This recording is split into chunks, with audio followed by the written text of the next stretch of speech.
Muy buenos días. A nombre del Instituto Peruano de Arbitraje, les damos la más cordial bienvenida al segundo día de la primera Conferencia Internacional de Dispute Boards y Arbitraje IPA.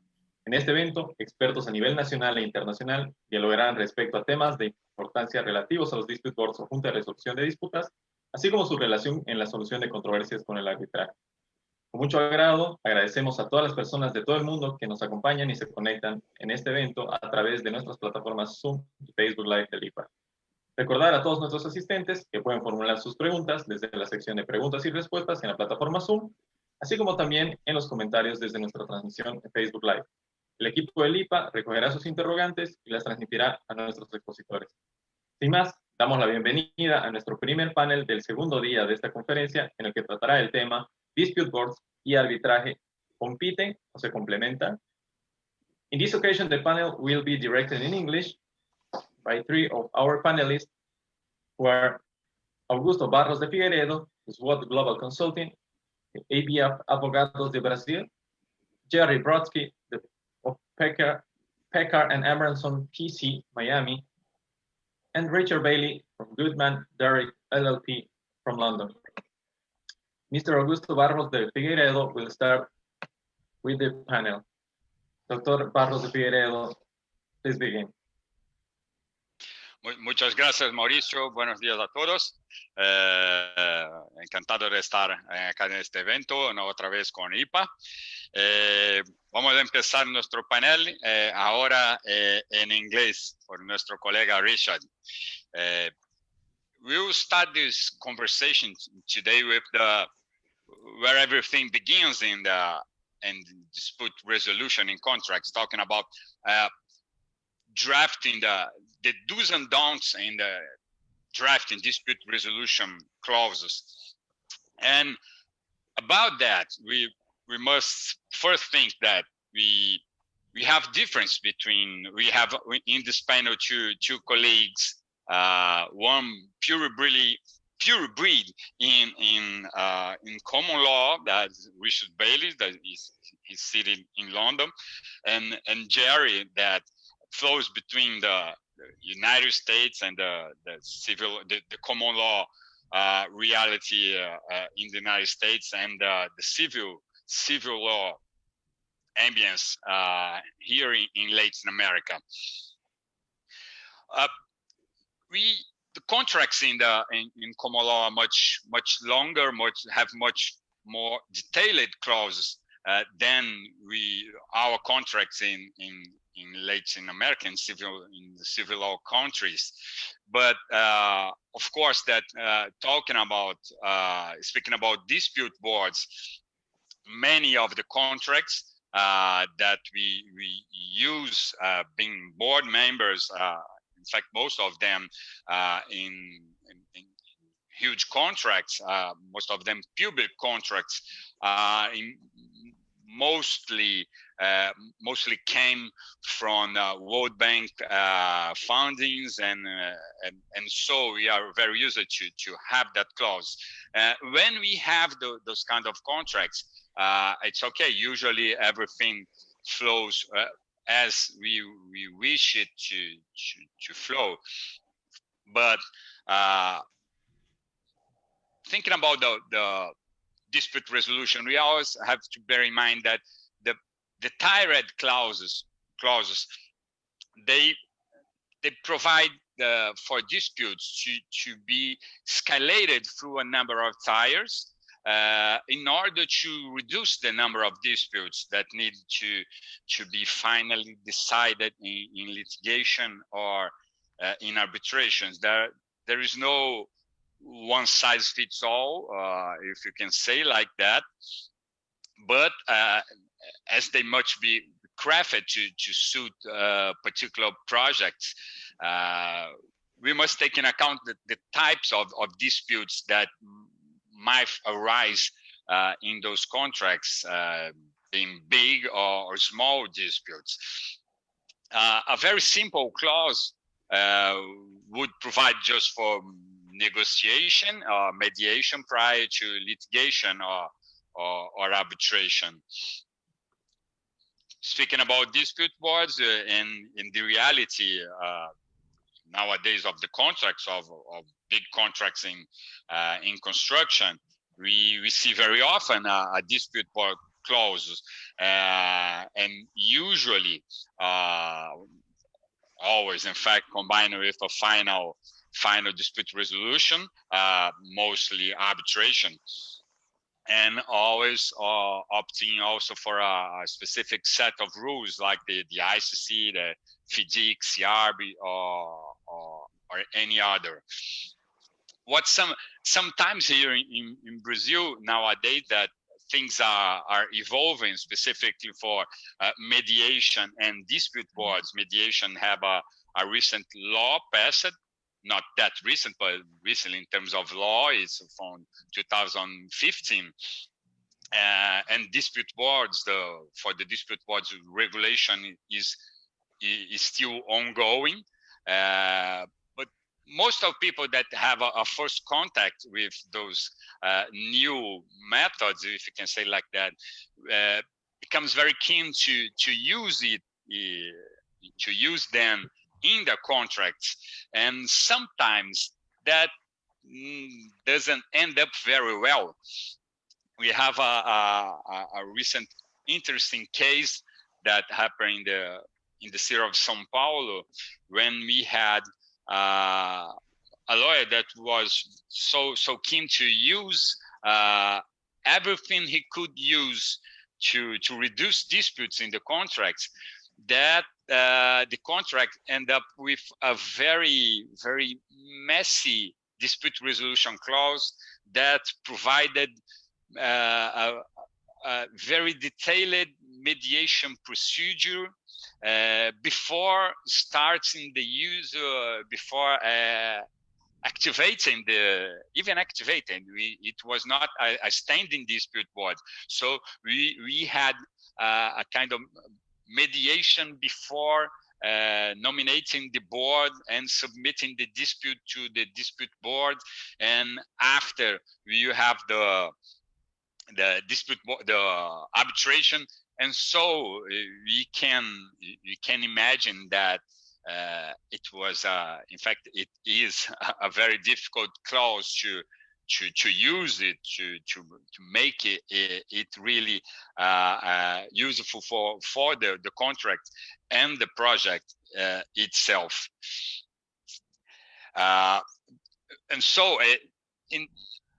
from my point of view, in the case of civil law contracts, the better thing that we can do to help our project is to keep it simple. If we don't have enough sophistication to really guide the parts through the words of a specific clause, and detailing the tires of the dispute resolution, we better keep it simple. Suggested clause from the arbitration and dispute resolution institutions are very helpful when we think in a simple way. And to start this subject, I think that the first suggestion is to keep it simple. And Jerry, what do you think in the case of connecting the civil law reality with the common law contracts? What are your thoughts on that? Thank you, Augusto. Ante todo, quería saludar y agradecer al Instituto Peruano de Arbitraje por la invitación, gentil invitación a ser parte de esta conferencia. Yo soy nacido y crecido en el Perú, graduado del Colegio Markham, pero emigré a los Estados Unidos para la universidad, y es siempre para mí un gusto poder regresar al Perú, esta vez virtualmente, pero compartir y tener momentos de acercamiento profesional con mis colegas en el Perú y con este distinguido panel. Así que, ante todo, muchas gracias y, bueno, felices fiestas para todos. Going back to your question, Augusto, I think in terms of drafting the contract or the dispute resolution process, I have just two brief points. One is a general point: clarity. I think clarity in a dispute board or any dispute resolution clause, which includes dispute boards, needs to provide clarity to the parties so that they can have predictability, and that's essential. And the other, in terms of a practical term, and this you learn from experience. Sometimes the experience is not so good. If you're going to have a permanent dispute board, it is, I think, very important to either define the initial 3 members of that dispute board at the time you sign your contract, so that it does not become an activity to be done in the future that can then be used strategically, to say the least, by one of the parties that is not so interested in the formation of the dispute board. So either form it from the beginning, or make sure that the clause has a mechanism for getting it to be formed very quickly, so that doesn't get stuck. And the whole process and benefit of the dispute board is lost if there's a dispute about formation of the dispute board, for instance. And so from a practical standpoint, those would be my thoughts, subject to Richard. I'm interested to hear some further thoughts on drafting of the clauses. Jerry, thanks. Drafting contracts. Well, because Augusto's picked up on the famous bit of the difference between common law and civil law. And although I think, Augusto, you describe me as a pure common lawyer, some days I do see the civil law. And I see the pros and cons of it. But the one thing I was thinking about as I heard all of the comments from everyone else is that the great advantage of the common law is the freedom that it gives the parties when they're negotiating the clauses. The contracts are always longer because we do not have the framework of the civil code sitting behind us telling us what we might do. Increasingly we do. I mean, the English law experiences that increasingly we now have many acts of our parliament which control the extent to which you can do certain things. And it's not quite the Wild West that it once was of contract bargain, where whoever has the biggest stick wins. But I think, the common law, yes, we always draft longer clauses because we've got that freedom and we need to put everything in. The civil code is more restrictive in some ways, but easier in other ways because you will know what is going to be in your contract as a matter of course under the civil code. On drafting of dispute boards, I agree totally with Jerry. I would made a note, in fact, there was a question there about sole and free party members to a dispute board, because obviously with the adjudication experience in the UK with a single adjudicator and a sort of you never know what you're going to get approach. But I personally, I'm more in favour of standing dispute boards over ad hoc dispute boards, because with a standing dispute board where you nominate the people in advance, in bigger projects, they get to see the work as it goes along, visits them, etc. The project, they will have a far greater understanding of the project, what's actually going on site, than somebody who's parachuted in. I mean, the main thing I hear in the English equivalent dispute boards and in dispute boards is the complaint when they're ad hoc that, well, they just didn't understand the job, and therefore weird decision in people's minds.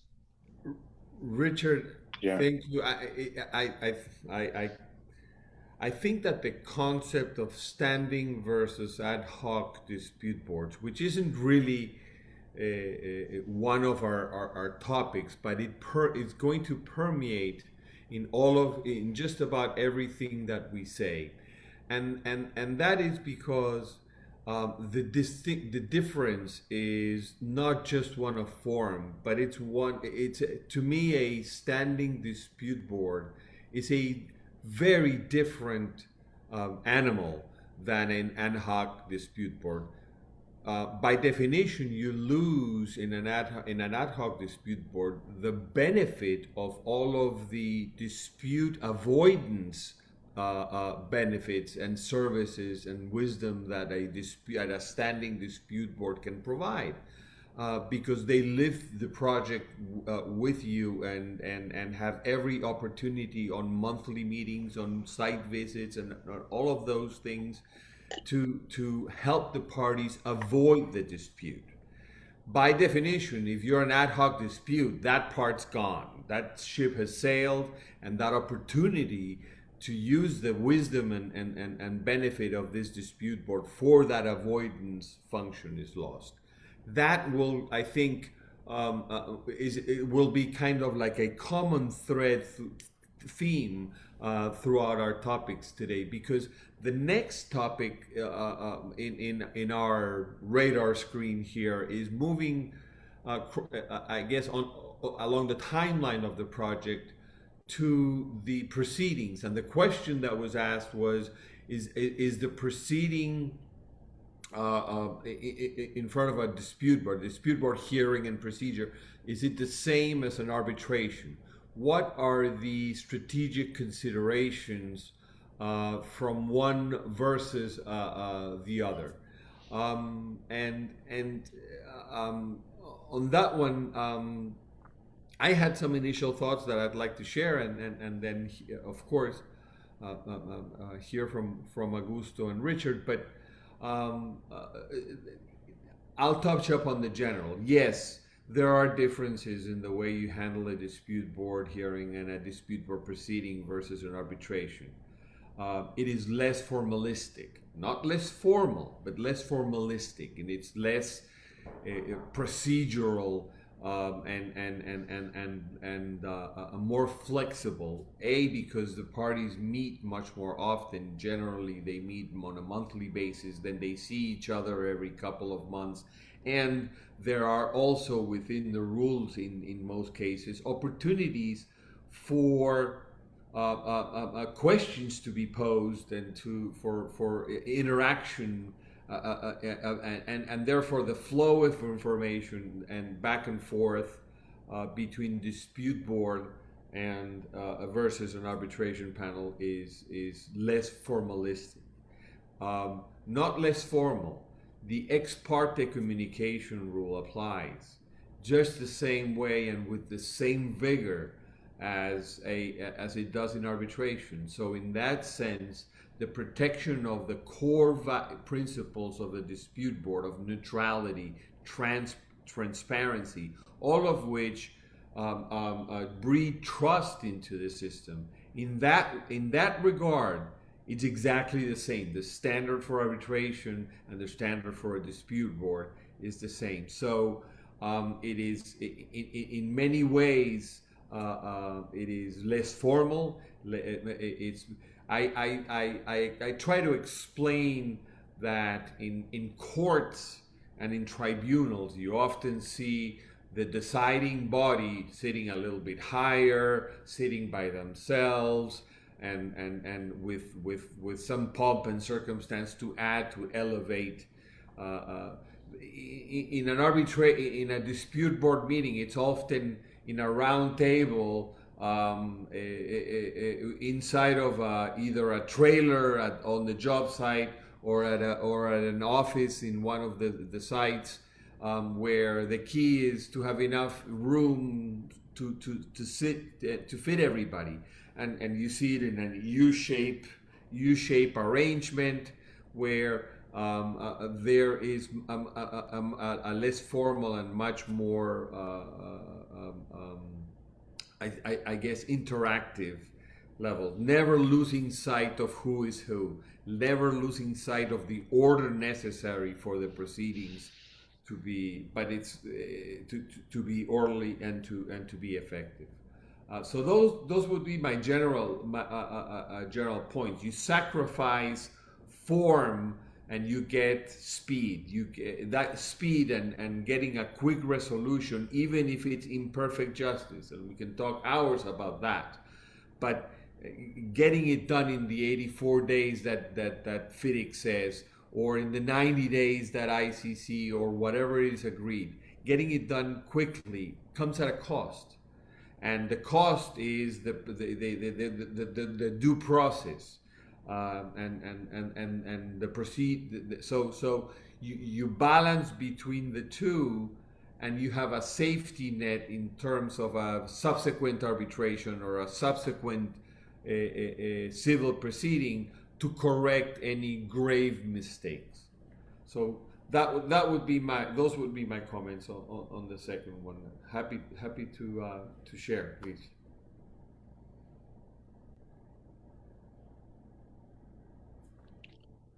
Richard, you're muted.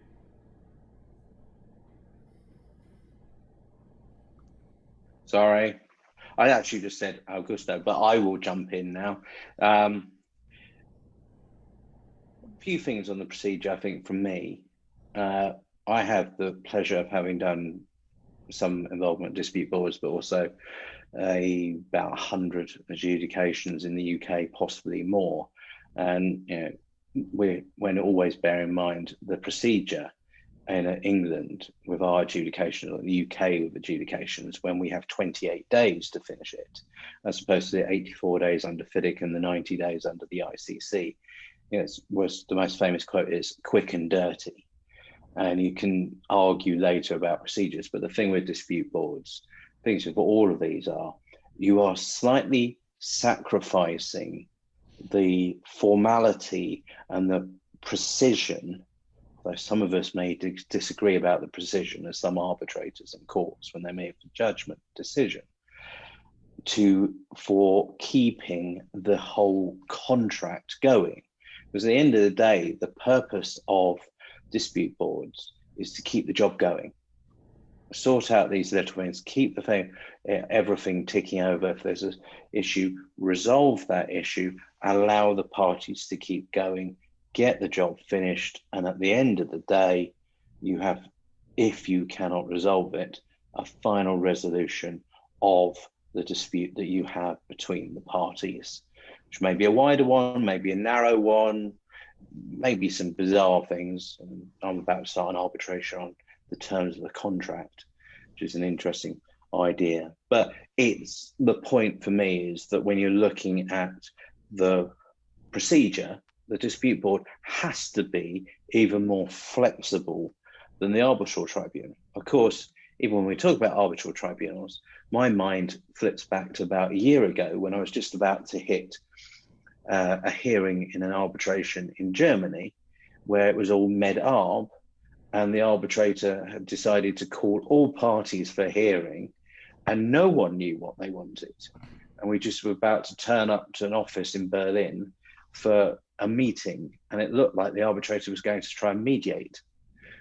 But so you can get even stranger things. So the procedures can be, but ultimately I think dispute boards and procedures are more flexible because of the speed. Augusto. Yes, I totally agree with you, Richard and Jerry. Procedures are similar, but I think it's interesting if we first remember and think about the nature, the origins of both methods, even being alternative to the state jurisdiction. For the arbitration to exist, the states they do a partial waiver of their monopoly of jurisdiction, and so arbitration is a very, very, very regulated procedure, and it's very court-like procedure. We translate that reality to dispute board. the need of agility, the real nature, the essence of the dispute boards, that is moving project forward, we will ruin. So we will not have the answer of from the board that the project needs. And thinking about strategy and connecting to what Jerry said in the first question, thinking about the difference between standing dispute boards and ad hoc boards, I think that's interesting to add about the procedure, that the difference also when we nominate standing dispute boards and ad hoc boards, it's very sensitive. It's very important, as when we nominate a standing dispute board, we may have we may have the best from the available in the market for the project, and when we have an ad hoc board, we have something like a fast track arbitration, if you can say like that. We have already a dispute ongoing, maybe, in fact, probably we have some theses being discussed, and so parts will be much more. I can say this, you have a stretched thinking about how to nominate, how to pick the members, and how to choose the president of the board. So thinking about the strategy in the dispute board procedures, it's also very important to have this distinction in mind between ad hoc boards and standing dispute board. So in the end, this is it. The dispute board procedures must respect regular due process principles, but in a very less formal and quicker way to carry on the procedure, and also to decide, because the decisions of the dispute board must be much more less, much shorter, much directly, and keeping in mind that this decision must just move the project forward. And if you have something very special to decide, if the parts want to challenge that decision, they will have the arbitration and jurisdiction to help them with that, and for the time it takes. But we must protect the project and the agility, the efficiency of the dispute board decisions and the procedure. That's it. Augusto, thank you. I wanted to just expand a little bit upon something that Richard said that brought a thought to my mind, and that is, as we go through these issues, it's inevitable, at least for me, to think about, okay, when has this happened to me? When has this issue happened to me in my practice? And this issue about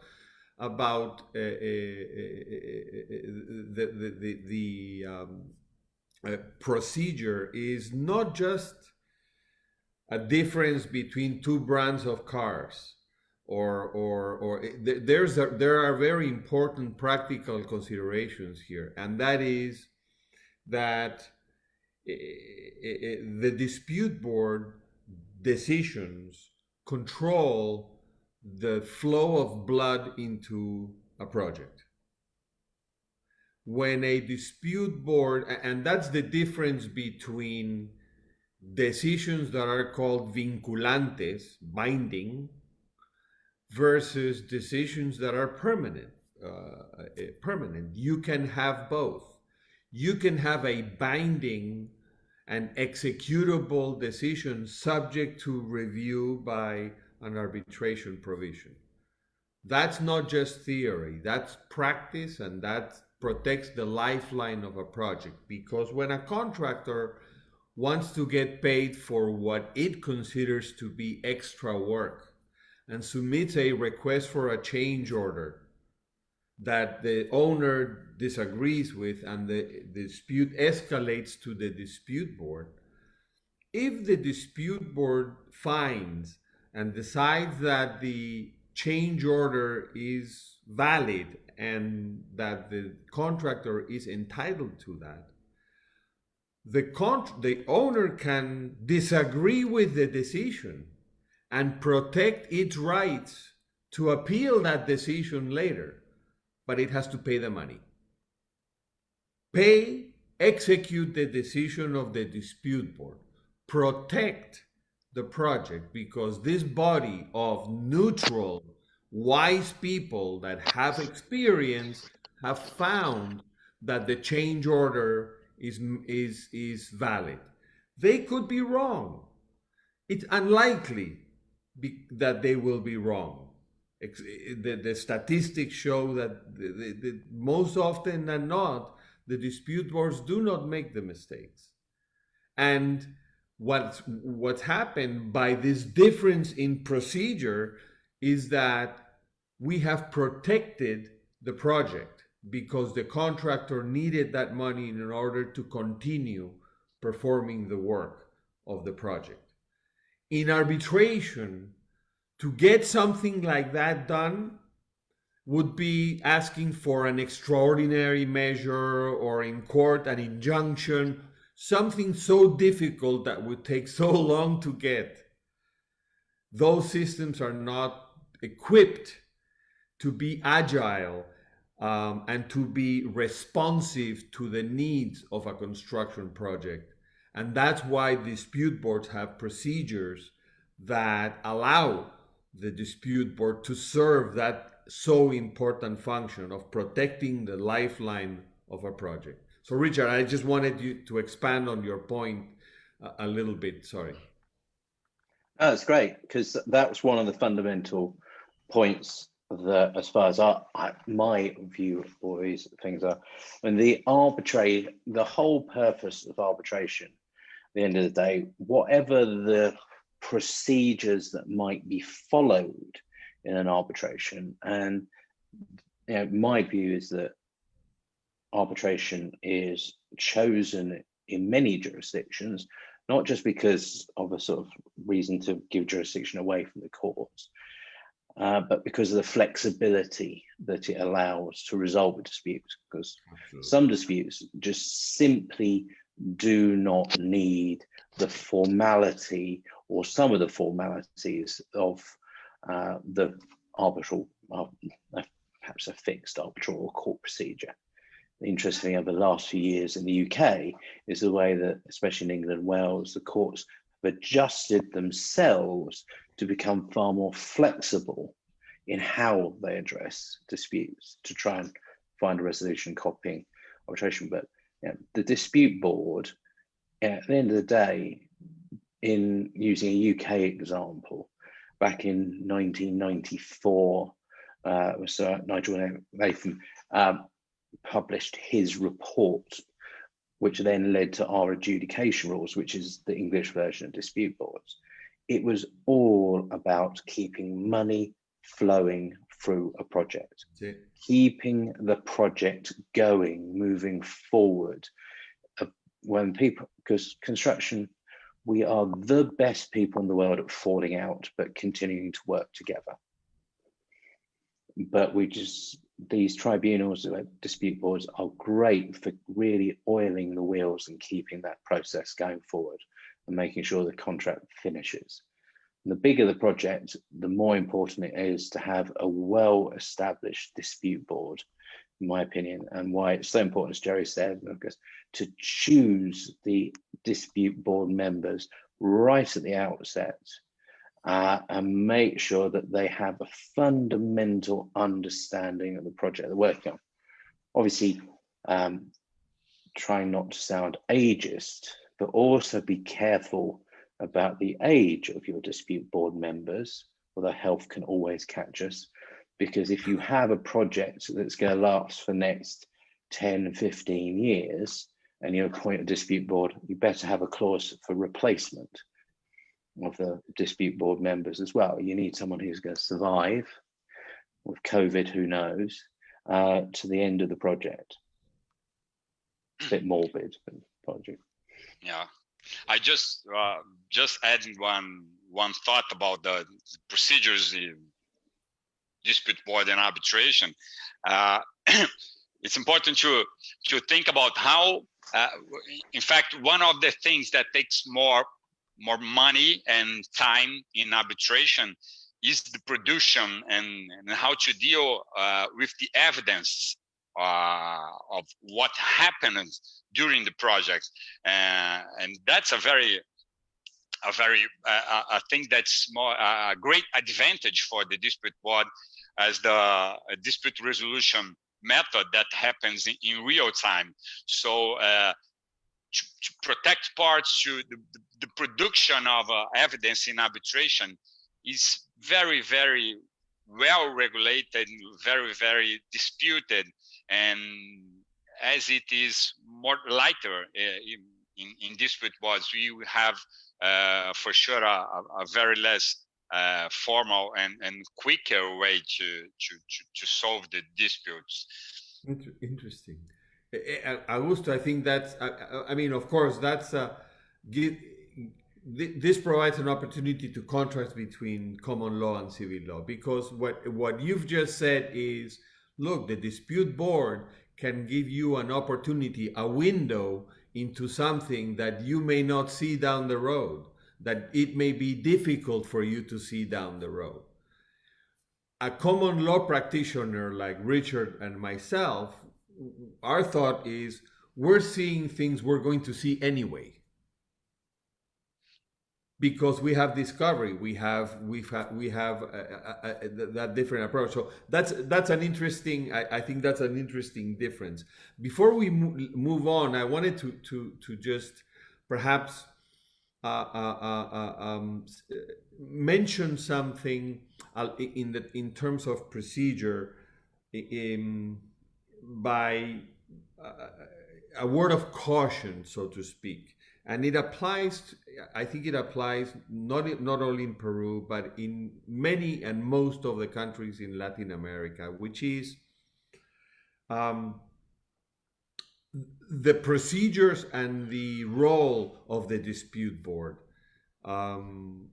cannot and should not replace the efforts of the parties to resolve disputes by themselves. In other words, the dispute board cannot be the contract manager, particularly for the public side. And there's a tendency for that to happen. Why? Because the decisions of public officials that are administering contracts are highly scrutinized, highly questioned. And it is often the case that public officials will look to the dispute board as support for their decisions and have controversial decisions made by the dispute board. That is a distortion of what the dispute board is supposed to be. The dispute board does not replace contract administration by the parties. So it's a word of caution not to overload the dispute board by making the dispute board the replacement of the contract administration process. And there's a tendency to do that, and those of us that have been in boards in Latin America see it very often, and it overloads the dispute board, and often it doesn't allow the dispute board to operate with the speed and efficiency that it's supposed to, defeating its purpose in some ways. So just an editorial comment based on experiences in Latin America. And just adding something that came to my mind when you talked about that, sometimes the parties overload the board with too many information, but sometimes also some dispute board members, they are more used to sit as arbitrators. Sometimes during the existence of the board, not when they are deciding, but they have some kind of invasive they interact too much, trying to investigate the problems to extract problems from the parties, not letting just the rhythm, the relation between the parties flow. That's something that sometimes happen. It's very important to have in mind, talking about procedure and also the interaction between board members and the project. Now, the three of us are lawyers, but let's not forget that a significant portion and significant number of board members are engineers. I'm an engineer too, so I have the license to criticize both. Part of what you're saying, I think, Augusto, is natural. The technicians, the engineers, they want to solve the technical problems that are brought before them, and that's their role, and that's why having the combination of the two talents, the talents of the lawyers to analyze perhaps and help with the contract issues and the legal issues that might be involved, and the technical skills of the engineers on these boards. But the end result is I think a good balance between the two. You're not going to do everything that you're going to need in an arbitration in 84 days or in 25 days or something much shorter. So there are limits to how much information a dispute board is able to process in its proceedings. Richard, any final thoughts on this issue before we move along the timeline to the next topic? Very brief, and it's about the qualification of the dispute board members, because I think it's actually quite important. In fact, I've had a conversation today about the identities of arbitrators, and it's similar. It's all well and good for the dispute board members to be nominated because they're lawyers. Whether you're a common lawyer or a civil lawyer, you're still a lawyer. Whether you're a barrister or a solicitor in England, you're still a lawyer. And despite all our experience, unless you're like Jerry and you're dual qualified, it's difficult sometimes to grasp some of the principles. So it's, I think, important sometimes when you're looking at dispute board members to look at the project that's been done and the qualifications and the things that they need to understand. Personally, best thing I ever did for learning about construction was doing a master's in construction law and spending a year being taught about how things are built. Because you need to understand that actually, it's not just about law for construction, it's an engineering procurement, it's all about understanding it. So I think it's really important to have mixed qualified people doing it who will understand the project in a different way. We can read the contract and be black letter law about it, but we need someone who actually will go, well, actually, if you put that pipe in that pipe, it goes bang. You know, it helps to have that knowledge as well. Absolutely. And I think that's the project benefits by the combination of skills that dispute board members can bring to these tribunals. Moving along, the next topic that we wanted to discuss a little bit, and this is the one where perhaps not having a local or a Peruvian on board in our group, but I'm sure that we will have some input from the gallery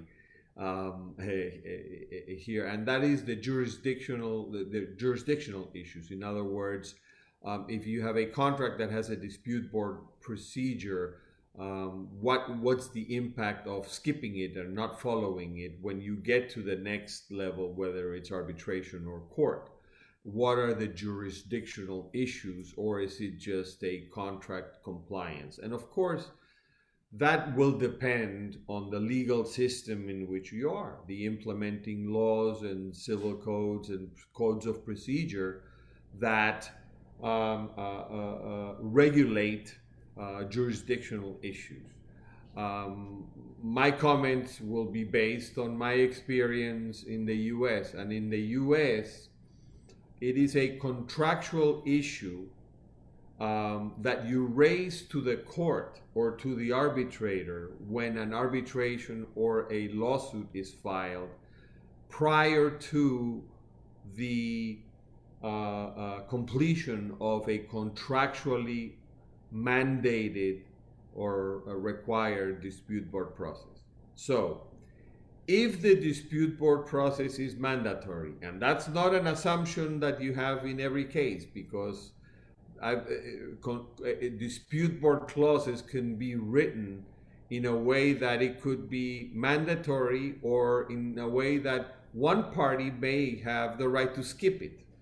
And if that's the way the parties write it in the contract, the courts will enforce it that way.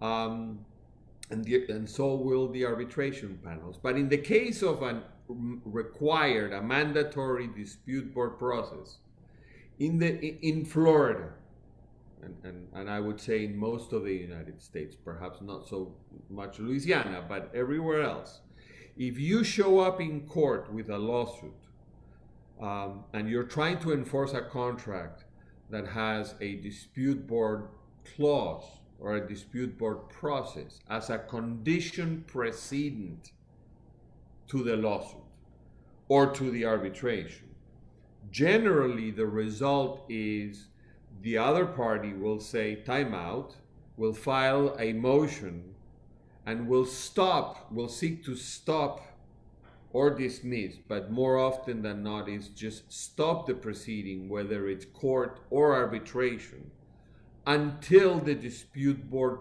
procedures have been complied with. So the lawsuit will be stayed and everything will be abated until the dispute board is complied with.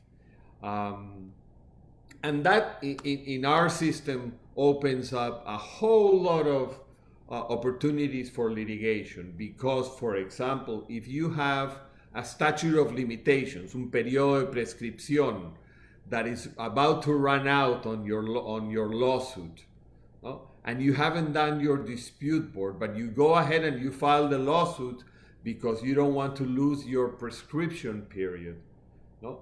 And the other side says, wait, but you skipped you skipped the dispute board process. And if we do the dispute board process, your lawsuit is going to be late. That's an issue for litigation, and that's something that either an arbitrator or courts would decide and give guidance to the practitioners. But in general, under common law in the United States, and particularly in Florida, the legal process will be stayed or dismissed if you don't comply with a mandatory dispute board clause. It is a contract clause, and it is held to be a condition precedent to the lawsuit, particularly in public works contracts.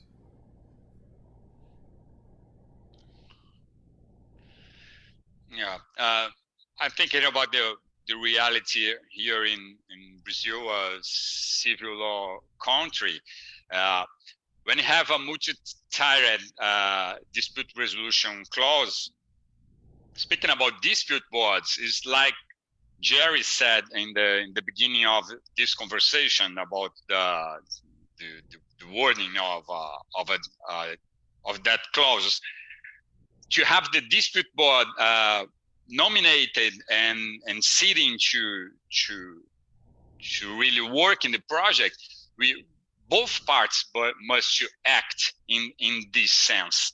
And if the parties don't do that, and just a moment, some time after the contract is running and they have the dispute, and one of the parties go to the court or the tribunal, the arbitral tribunal, to ask for a decision, and the other part just waive the contract and say, hey, listen, we had the provision for an standing dispute board, and the other party did not did that.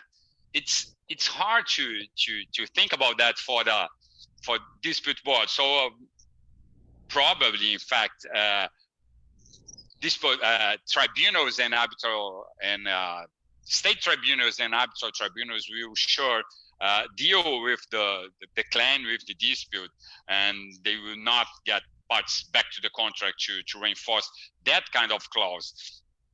It's easier to think about that in the case of a mediation of another ADR, because it happens instantly, and if the other parties go to the courts and did not use the mediation, the other parts may ask for that. Say, excuse me, we have that clause in the contract. I want to use it, and so we can think about that. But in the case of a standing dispute board, it's more difficult to think about that in our reality.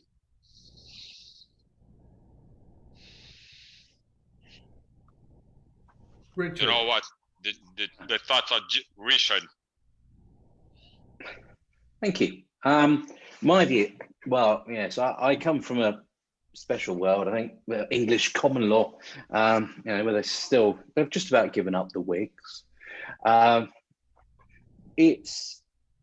are a couple of points in all this, which is obviously jurisdiction, and Jerry rightly brought attention to where you have a time limitation period that's coming to end, and then you have requirements under the contract to follow the dispute board.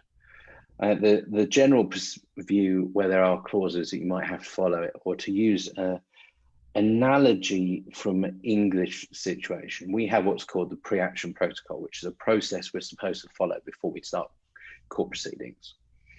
Because unfortunately, our dispute board version, which is adjudication rather, is a statutory procedure, and you're not required to go for it to go to court, but the court or arbitration is the final termination.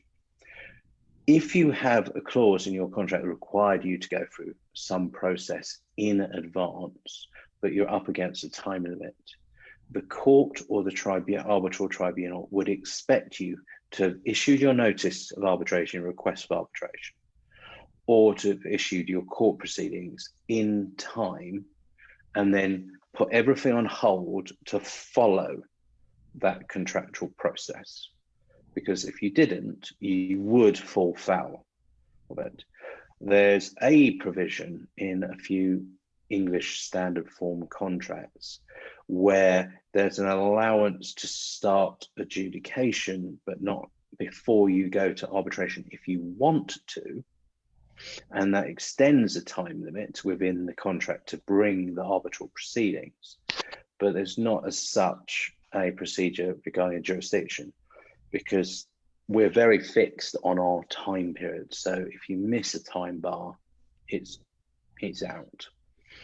So, but from my experience, beyond that, I think it very much depends upon the law of the country that you're in. And as Jerry rightly said, it's a bit of a problem that the thing we're missing is a local lawyer on this panel who can actually speak about the Peruvian situation and what the Peruvian courts would do.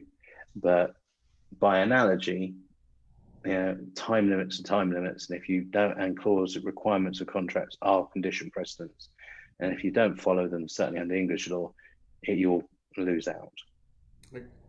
I agree, Richard. The only thing I'd like to go back to one of the questions. I was monitoring the Q&A, and my friend Álvaro Chavarria asks a question. Jerry, okay, so yes, it happens. Sometimes public contracting officers are not afraid, but concerned about the decisions that they make in the administration of the contract because they're highly scrutinized and risky, etc. What what can you do about it? We know the problem. Give us a solution from your experience. And I'm happy to share with Augusto and with Richard and to get some of their experiences and ideas for this particular dynamic. I've experienced it, and the largest projects in the world have experienced it and have come to a halt because of this particular dynamic we're talking about. So it's an important issue. What to do about it? From my standpoint, I think that's where the experience and the true understanding of the role of the dispute board comes into play. A seasoned dispute board knows how to, has opportunities every month when they meet with the parties and have an informal discussion. This is not a hearing. This is a meeting to talk about what's happening with the project. What are the things that are brewing in the project that may become a problem later? And what are we doing about it? What is the contracting officer? What is the government? What does the government need in order to have the proper authority to approve this? That's the dialogue. That's the role of the dispute board. We're not in a formal proceeding. So the answer is there's no magic varita mágica that's going to fix this problem. But the dispute board, and particularly the contract administration,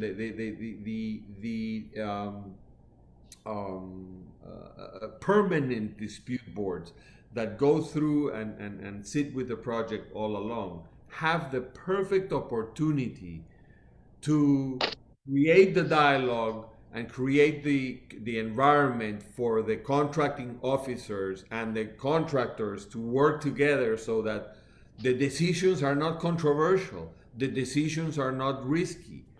Okay, so that's part of it. The other part of it is more of a structural solution. Some of the draconian, for lack of a better term, abuses that we sometimes hear about in different countries, and I'm not going to name any, but is a problem. And that's a problem that has to be also solved and balanced in a better way, perhaps by including more of a technical support for the people that evaluate the decisions of the dispute board members or of the contracting officers. And can understand them better in the context of the construction business, in the context of in a better context. So it's a complex problem, Alvaro, that we're trying to solve. And I think that it involves a number of different solutions that have to come together to solve it. So, Richard, Augusto, what do you think about this complex issue?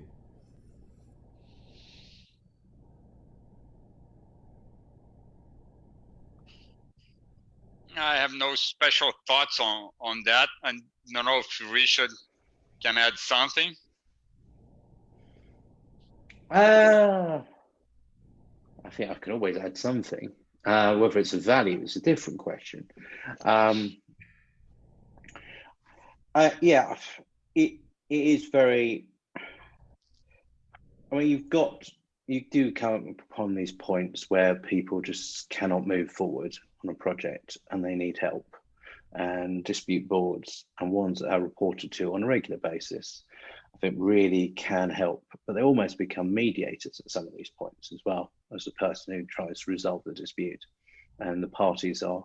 And that's why, until very recently, I would never have given any thought to MedArb as a form of dispute resolution, but I'm beginning to come around to see the sometimes value of the continental European version of mediator arbitrators as well. And I think dispute boards at times have to almost fulfill that role.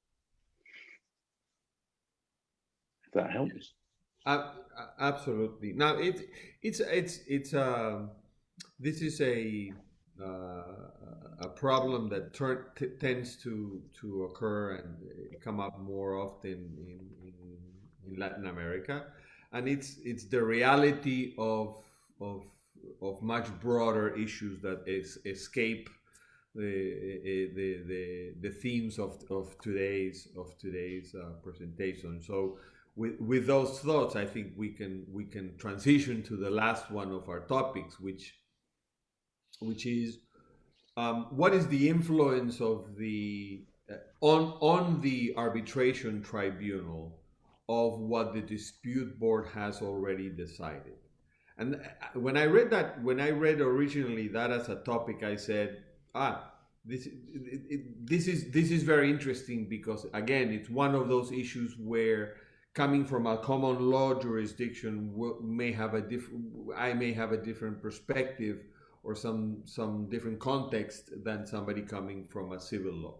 There is certainly a legal analysis of this question, and that's going to depend on the country where you are at and how binding or non-binding those decisions are. It's also in the contract. You put it in the contract and you say the decisions are admissible or not admissible. Now, in some countries, it doesn't matter what you put in the contract. With regards to that, the code says it's not, or the code says it's admissible. So it's a country by country decision.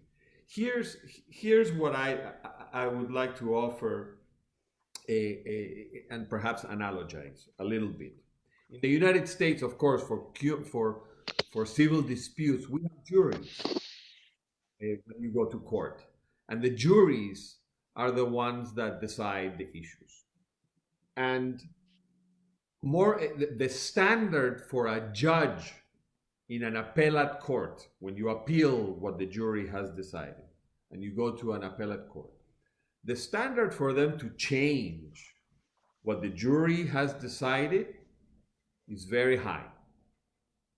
It's not like, well, if we think differently, we're going to replace our ideas for the ideas of the jury. Not at all. If the juries make a mistake of law or something very, very bad, something is very flawed in their decision-making process or something like that, then yes, of course, that's what the appellate courts, one of the things they can do is overturn it. But the point I'm making is, it's not a replacement of the jury. The appellate courts do not replace the jury. They give a lot of weight and a lot of deference to the jury. Why? Well, because it's in the US Constitution, yes, but more than that, the real reason, the bottom line reason, is because they say, we, the appellate court, we sit in this tribunal in another city, we never saw a witness. We never really saw the environment. We didn't see the demeanor of the people. Did they appear to be telling the truth? Were they convincing? Was the proof there? And all of that. They see paper. They see a transcript, they see paper, and it's completely forensic.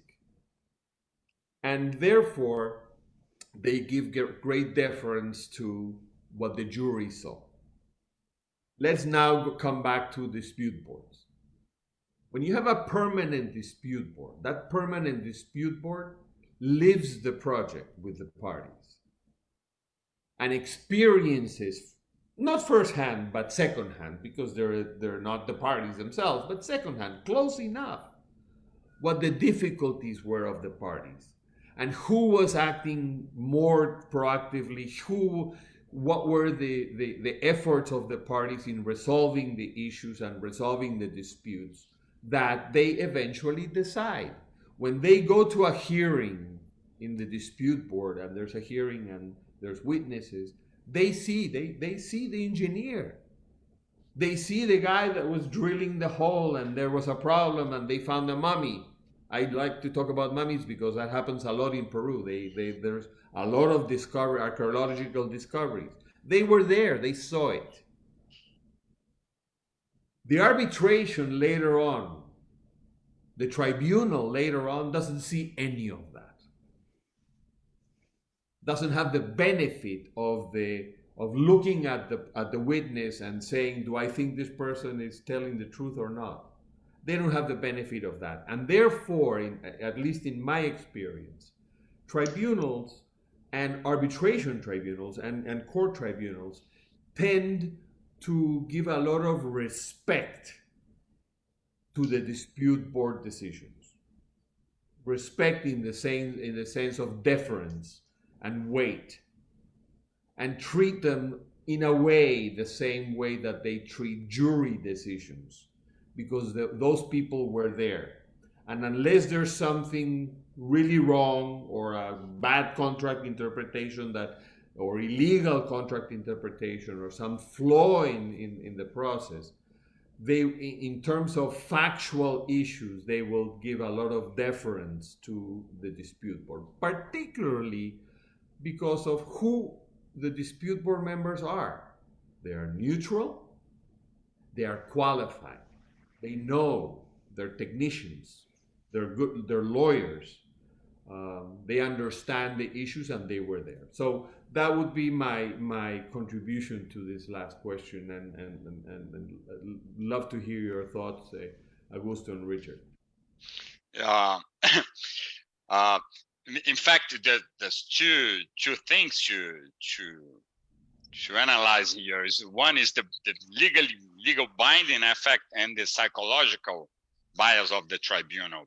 About the legal aspect of the question, here in Brazil, after many years dealing with the issues with arbitration, we have now a very supportive state courts, and it became easier to discuss ADRs with them, mediation, and now dispute board. So we have decisions reinforcing the dispute boards, but not because it's we have a regulation stating for that, but exactly because of what you said, Jerry, about this difference, this good impression about the whole structure of decision of DBs,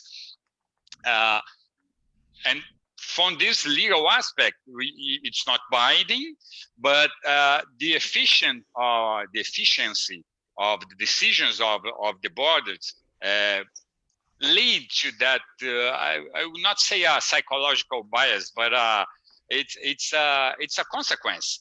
I have here some numbers about the efficiency of the decisions of the boards that shows that usually what happens in the contract with an active dispute board stays in the contract. We have an old study from the DRBF covering over 1,000 projects that uses dispute boards since 1975, that showed not just that the effect of dispute boards in the avoidance of disputes. About that, the study shows that 60% of the projects with the dispute board, an active dispute board, had no disputes at all. But the most impressive number is the one that shows that 98% of the disputes that have been referred to a dispute board process resulted in no subsequent litigation of arbitration. What shows the credibility of the boards of exactly about these characteristics that Jerry said, the neutrality, the proximity to the project, that gives a lot of force to that decision. And when a decision, one of those 2% of these disputes came to a court or to an arbitral tribunal, of course it will be treated differently from a fresh dispute that just popped up in the table of the judges of the arbitrators. Another recent study that recently has been showed by Jim Perry, a former president of the DRBF, in a unit that was very interesting to me about the ad hoc boards, but also showing the efficiency of those decisions. So in this study, a universe of 220 231 projects with provision for the use of dispute boards, both permanent and ad hoc, showed that around 15% of the decisions made by an ad hoc dispute board, just around 15% of the decisions have been subsequently challenged in arbitration, and about 1% of the decisions of a standing dispute board. And it's exactly that efficiency that may lead to psychological bias, if you can say like that. But I prefer to think about really a technical and efficient bias to the courts and to the arbitral tribunals. Richard. Let me take a different view of life in some ways. I also identify two parts: legal aspects and the psychological impact of it. And as Jerry said, it's about, I think it depends. As Jerry said, where in the US, the analogy, if you've had first division, jury's made a decision, it's very difficult for a appellant to overturn it.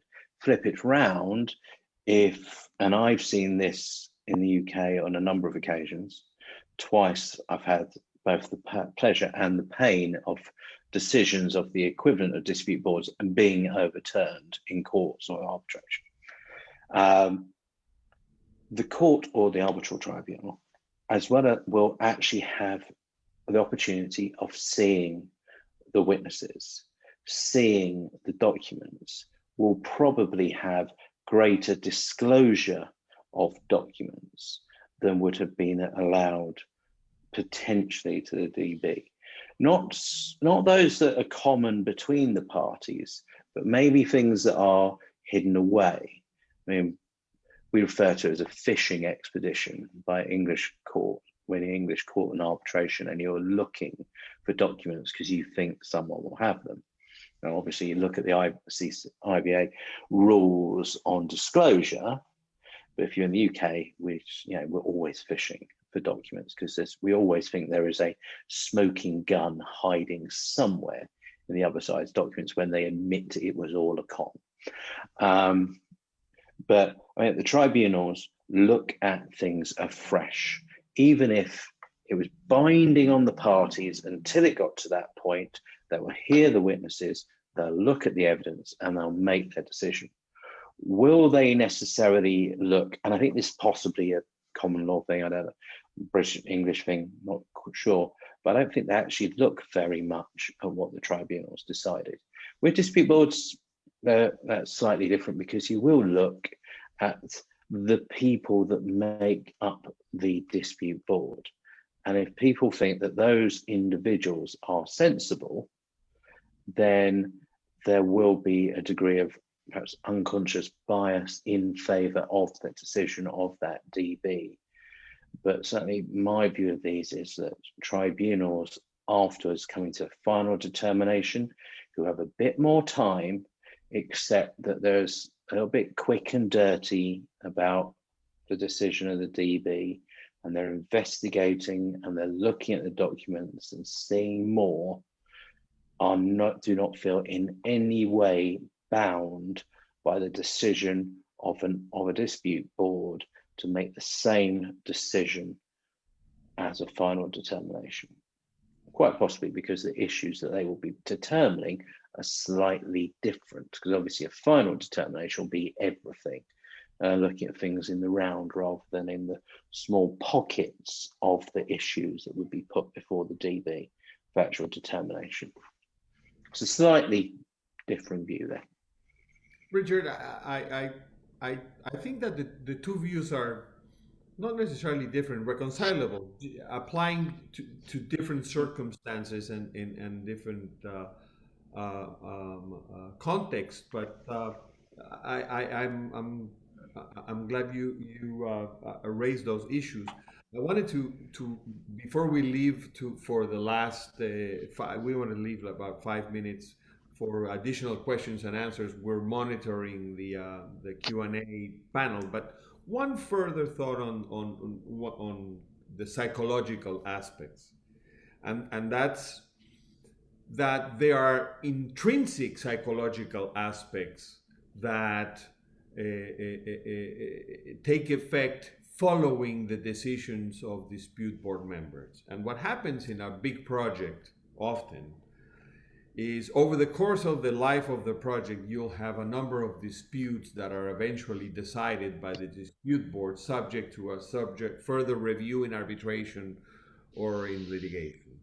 And let's say that in a typical project you may have, let's pick a number, 8 disputes along the project that reach decisions by dispute board members. And let's say that the contractor won 5 and the owner won 3. No? So now the project is done and they have to decide, do we go to the next level and go to arbitration?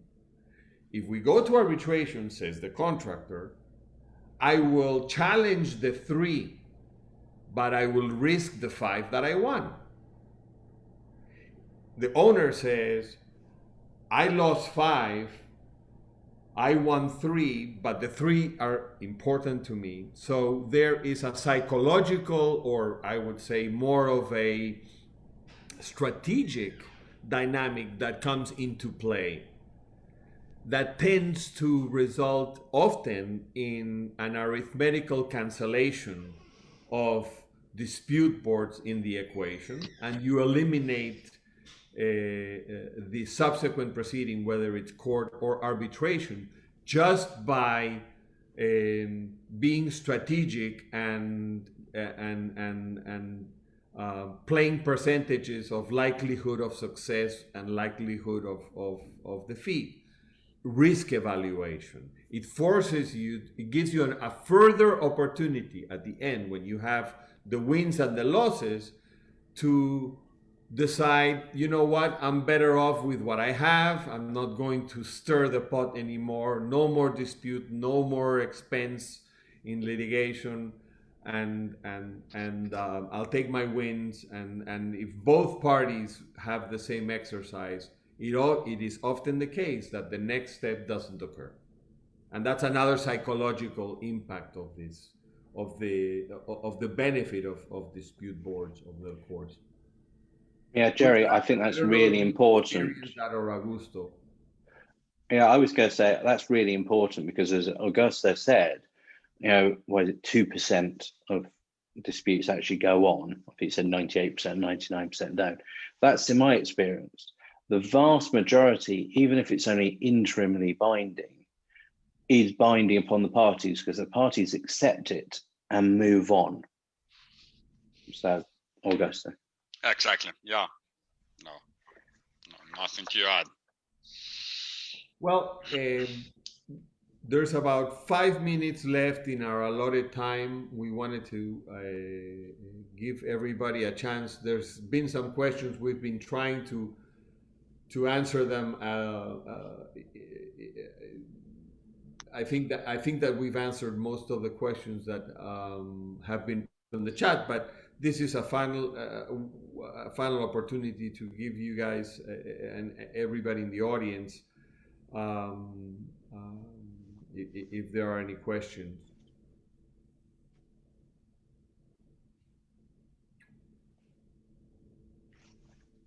And any other than that, let me see. I see somebody's writing. Looks like somebody's writing a question. We'll wait a few more minutes, but in the meantime, if somebody has a question that they don't want to type and they just want to raise it, the microphone is open, please.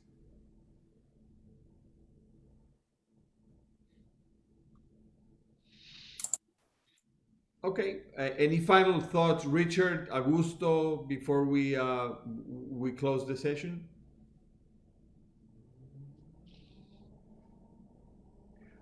Just final thoughts from me is that just perhaps it's a question to ask. Imagine what the world would be like without dispute boards. Take a second just to think about it, because we've all got so used to them and they're becoming more and more popular. They've become such an integral part of the professional life and resolving it.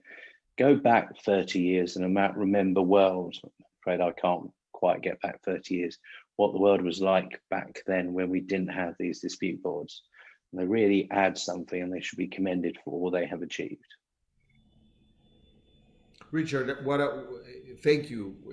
I think that's a wise way of looking at it. It's the dispute boards were not the invention of somebody that didn't have anything better to do than to create another way of resolving problems.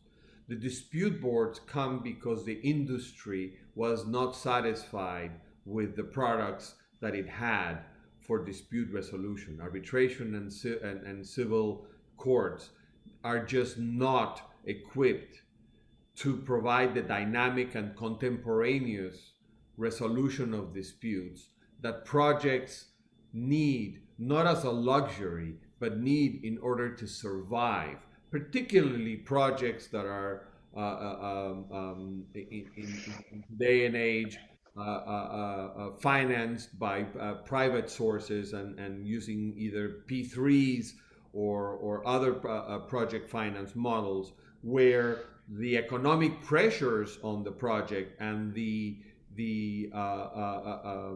stopping of a project is really the death sentence to the economic model that sustains those projects. So now more than ever, dispute boards are not a luxury, but an absolute necessity and a requirement. And that's reflected in the fact that most lending institutions that finance the largest projects in the world require some sort of dispute board variation as part of the conditions of their loans. Such is the case for the Millennium Account Corporation and also the World Bank and other financial institutions. So it's not an accident and it's not an invention. It's now a necessity, a fundamental necessity of projects, Richard. So yes, I'm totally in agreement with you. Yeah, and speaking about that, it's I'd like to congratulate the IPA for this first event on dispute boards. For us in Latin America, it's still recent for most of the countries, but it's we must remember that it's something that's happening in the world for the last 50 years, and it's really evolved in the North America, Europe, Asia, and Oceania also. And so it's important to have more events like that here in Latin America, to keep studying, to keep developing dispute boards. And I would also like to remember the role of the DRBF, the Dispute Resolution Board Foundation, to foster that process, to enforce good practice in a moment that we have this tendency, at least in Latin America, civil law countries, to regulate the boards. So to have everybody studying and thinking about the good practice and protecting the method for bad practice, if you can say like that.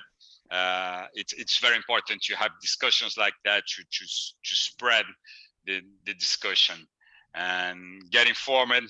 And it was a pleasure, Richard and Jerry and IPA, to participate. And thank you for that, for the opportunity. Thank you for the opportunity.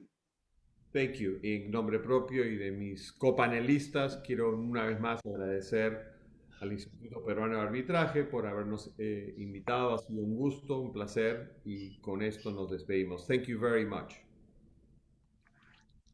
Thank you. Thank you very much for the first panel of this first conference on Dispute Board and Arbitration IPA. Muchas gracias por acompañarnos, a todos los panelistas y a todos los asistentes que nos siguen a través de nuestra transmisión en Facebook Live y nuestra plataforma Zoom. Sin más, damos la bienvenida a nuestro segundo panel de la jornada, en el que tratarán el tema oportunidades, beneficios, retos y problemas en los dispute boards. Este panel estará conducido también por Lindy Patterson, quien es árbitro adjudicador de Dispute Boards de Londres, Roberto Hernández García, de Comat SC México, Rodrigo Hernández Riquelme, de JS Health Chile, y conduciendo la presente mesa nos acompaña el ingeniero Carlos López Avilés de LLB Consultores del Perú, a quien le cedo el uso de la palabra. Adelante, ingeniero. Hola, ya. ¿Cómo estamos? Gracias, Mauricio, Roberto, Rodrigo, Lindy, Unas. amigos, a este segundo panel de este evento tan interesante sobre Dispute Boards. A diferencia del panel anterior, este panel va a ser en castellano.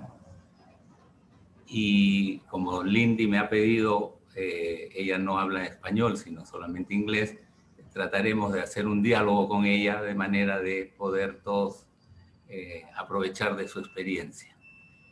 Bien, yo quería comenzar señalando lo siguiente para llevar a un tema que a mí me ha, digamos, me está preocupando mucho en la práctica de las juntas de disputas en el Perú, los dispute boards en el Perú, y es el siguiente. Y quisiera empezar con una especie de símil o de figura, ¿no?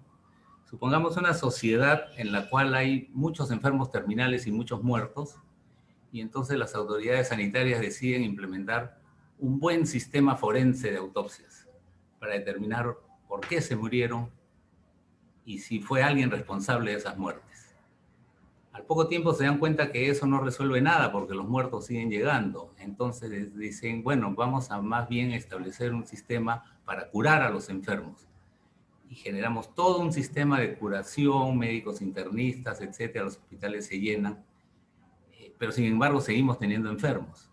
Entonces alguien dice, ajá, mejor vacunemos a la gente antes de que se enferme, ¿no? Y entonces se genera toda esta cultura de la vacunación, muy similar a lo que pasa con el COVID actualmente. Todos los que me están escuchando son personas inteligentes y se dan cuenta a qué me estoy refiriendo, ¿no? El arbitraje es el forense, las juntas que deciden son los clínicos internistas y las juntas que recomiendan son los que vacunan. Pero sin embargo, en mi experiencia, para que esto funcione ya a nivel dispute boards o juntas, falta todavía un elemento más. ¿Está la gente dispuesta a vacunarse? ¿Las condiciones de vida que tienen la predisponen a que se preocupe en que tiene que vacunarse? ¿O simplemente se queda un poco a ver si me enfermo o no me enfermo? Y solo cuando vea que a otros se les toca, entonces decido, entonces tengo que hacerlo. ¿A qué me refiero con esta última reflexión? A que no es suficiente que hayamos establecido los forenses, los internistas y los vacunadores, sino que la sociedad en su conjunto tiene que estar preparada para poder acceder al beneficio de la salud y lograr que estas enfermedades no la aqueje. Y en el marco en el que nos movemos, este concepto está relacionado a que no es suficiente con tener las juntas reglamentadas, creadas, instituidas, si paralelamente el esquema o el andamiaje o la escenografía legal que está detrás de ella no acompaña a este esfuerzo, ¿no? De poco sirve que un dispute board funcione si los actores no se sienten obligados o comprometidos o satisfechos con él, o creen que esto es algo que va al costado, pero nosotros seguimos teniendo una serie de regulaciones y de principios, y estos que vienen acá a fastidiarnos con su dispute board, con su junta, en realidad no saben pues a qué nos estamos exponiendo nosotros como funcionarios o como empresarios. Y bueno, pues como la ley nos los impone, ahí los tenemos, pero nosotros no estamos convencidos de su utilidad. El proyecto de ingeniería, porque estamos hablando en este caso de proyecto de ingeniería de obras, yo lo considero que es casi, podríamos decir, como un organismo vivo, que está sujeto a todas estas vicisitudes que acabamos de señalar en el ejemplo. Y es un organismo vivo porque tiene un origen. Un proyecto tiene siempre un origen, que es la satisfacción de una necesidad y de una idea. Luego tiene un desarrollo que empieza, todos ustedes lo conocen perfectamente, en el expediente técnico, luego el contrato, luego la obra, y luego eso comienza a rendir sus frutos, que es cubre la necesidad para la cual fue establecido. Entonces, este organismo vivo, cuando está en ejecución, que es la etapa dentro de la cual entran los dispute boards o las juntas, en ingeniería todos los días son diferentes y todas las horas del día son diferentes. Todo el día y durante todos los días están sucediendo cosas. Suceden cosas, o dejan de suceder cosas que deberían de estar sucediendo. Y todo esto relacionado principalmente a complejidades técnicas de la propia ciencia de la ingeniería y de los expedientes técnicos. Sin embargo, no hay que olvidar que hay muchos stakeholders, hay muchos involucrados, no solamente el contratista, ejecutor y el propietario, sino también los proveedores, los subcontratistas, las personas que viven en la zona, los que se sienten afectados, etcétera, todos los cuales tienen cada uno distintos intereses. Y el hecho que haya distintos intereses y que estos intereses distintos tengan repercusiones económicas importantes es lo que genera la conflictividad de este organismo vivo que tenemos que llevarlo a buen puerto. Y entonces es donde surgen pues estos mecanismos de solución de controversias para tratar de lidiar con esta situación.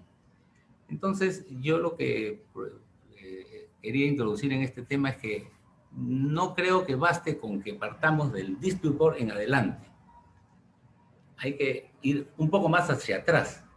Cómo generar las condiciones apropiadas, tanto profesionales, sociales, legales, hasta filosóficas si quieren, para que esto funcione. Porque de nada nos sirve tener una buena herramienta si no le enseñamos a la gente que esa herramienta existe y para qué sirve y cuáles son los beneficios de que la pueda usar.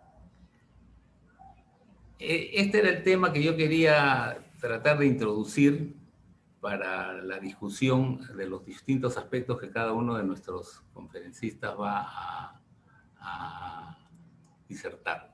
Y quisiera empezar, nos han enseñado siempre que las damas primero, justamente con Lindy, ¿no? Y la primera pregunta que le voy a hacer a Lindy está relacionada con el tipo de dispute boards que ella está viendo en el momento y su experiencia relacionado con esto, ¿no? Lindsay, good morning. What type of dispute boards are you involved in at the present time?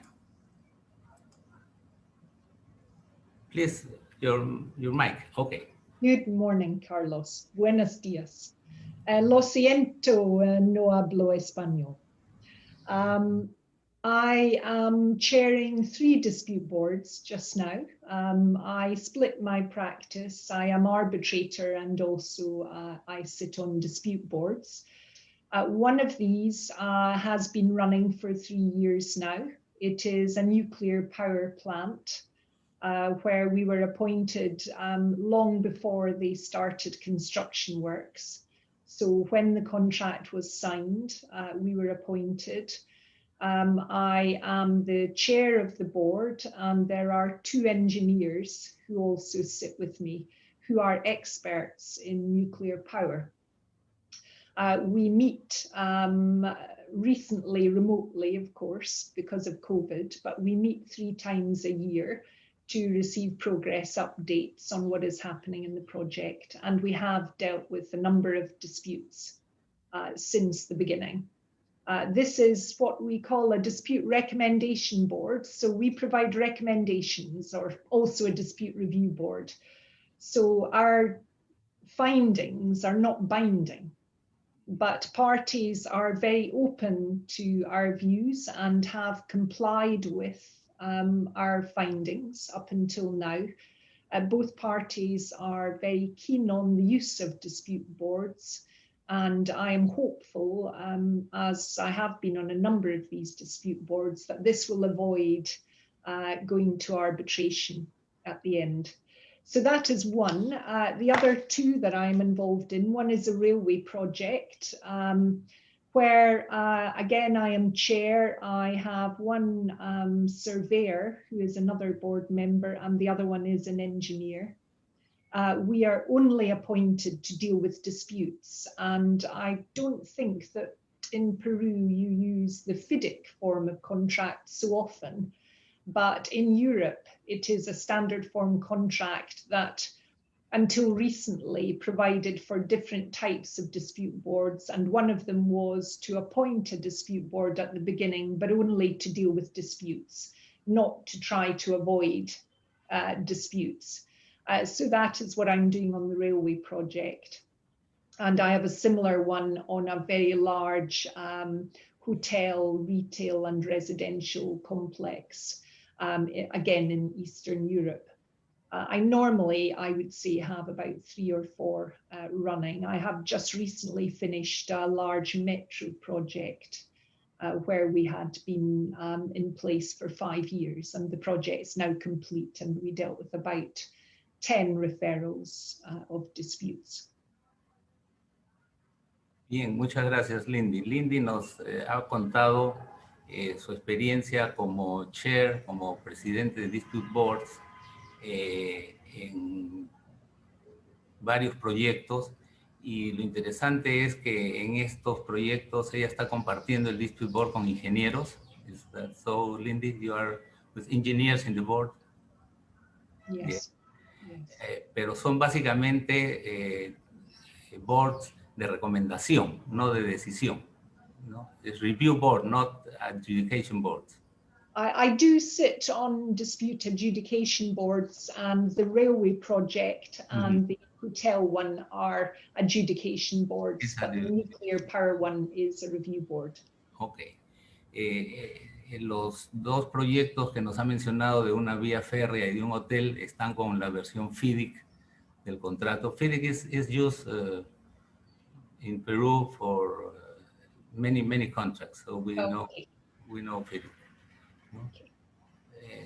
Pero es interesante este tema de la recomendación, ¿no? El Dispute Board que recomienda, y esta recomendación es parte de la función preventiva del Dispute Board. En ese sentido le voy a preguntar a Lindy, ¿cuál es su experiencia en cuanto a que si las partes aceptan las recomendaciones, ¿no? Pese a que son recomendaciones no vinculantes? Lindy, in your experience, do people have regard to a recommendation when it is not binding? Well, in my experience, yes. Jerry, I think, mentioned in the previous discussion that so much depends on the authority and respect of the dispute board members. And if those parties who have chosen the dispute board are happy with the dispute board members and with their expertise, they will, in my experience, very often accept these recommendations and comply with them. And in some countries, it is very important it is only a recommendation and not an adjudication or a decision. For example, a number of African states, the government does not wish to receive a decision, but they will accept recommendations. So it is very much a cultural issue. Interestingly, a number of the power projects that I've been involved in have been recommendations that we have issued where both parties have been private companies, but they have complied with these findings. No, lo que nos dice Lindy es un poco lo que, confirmando lo que dijo Jerry en el primer panel, que esto está muy relacionado con la confianza que la gente, las partes tengan con los miembros del Dispute Board y que confíen en su experiencia. Aparte de eso, hay también temas de entidades que prefieren que no les impongan decisiones, sino recomendaciones, ¿no? But Lindy, in Peru, in my experience, it's not often that the parties ask for a recommendation. they only ask for decisions. Yes. And perhaps it is because the public official or the other part doesn't want to be responsible of the decision. Yes. So they throw the ball to us, ¿no? Le comento a Lindy que en el Perú, en la experiencia que yo tengo en juntas, no hemos recibido muchos pedidos de opinión, sino básicamente de decisión, ¿no?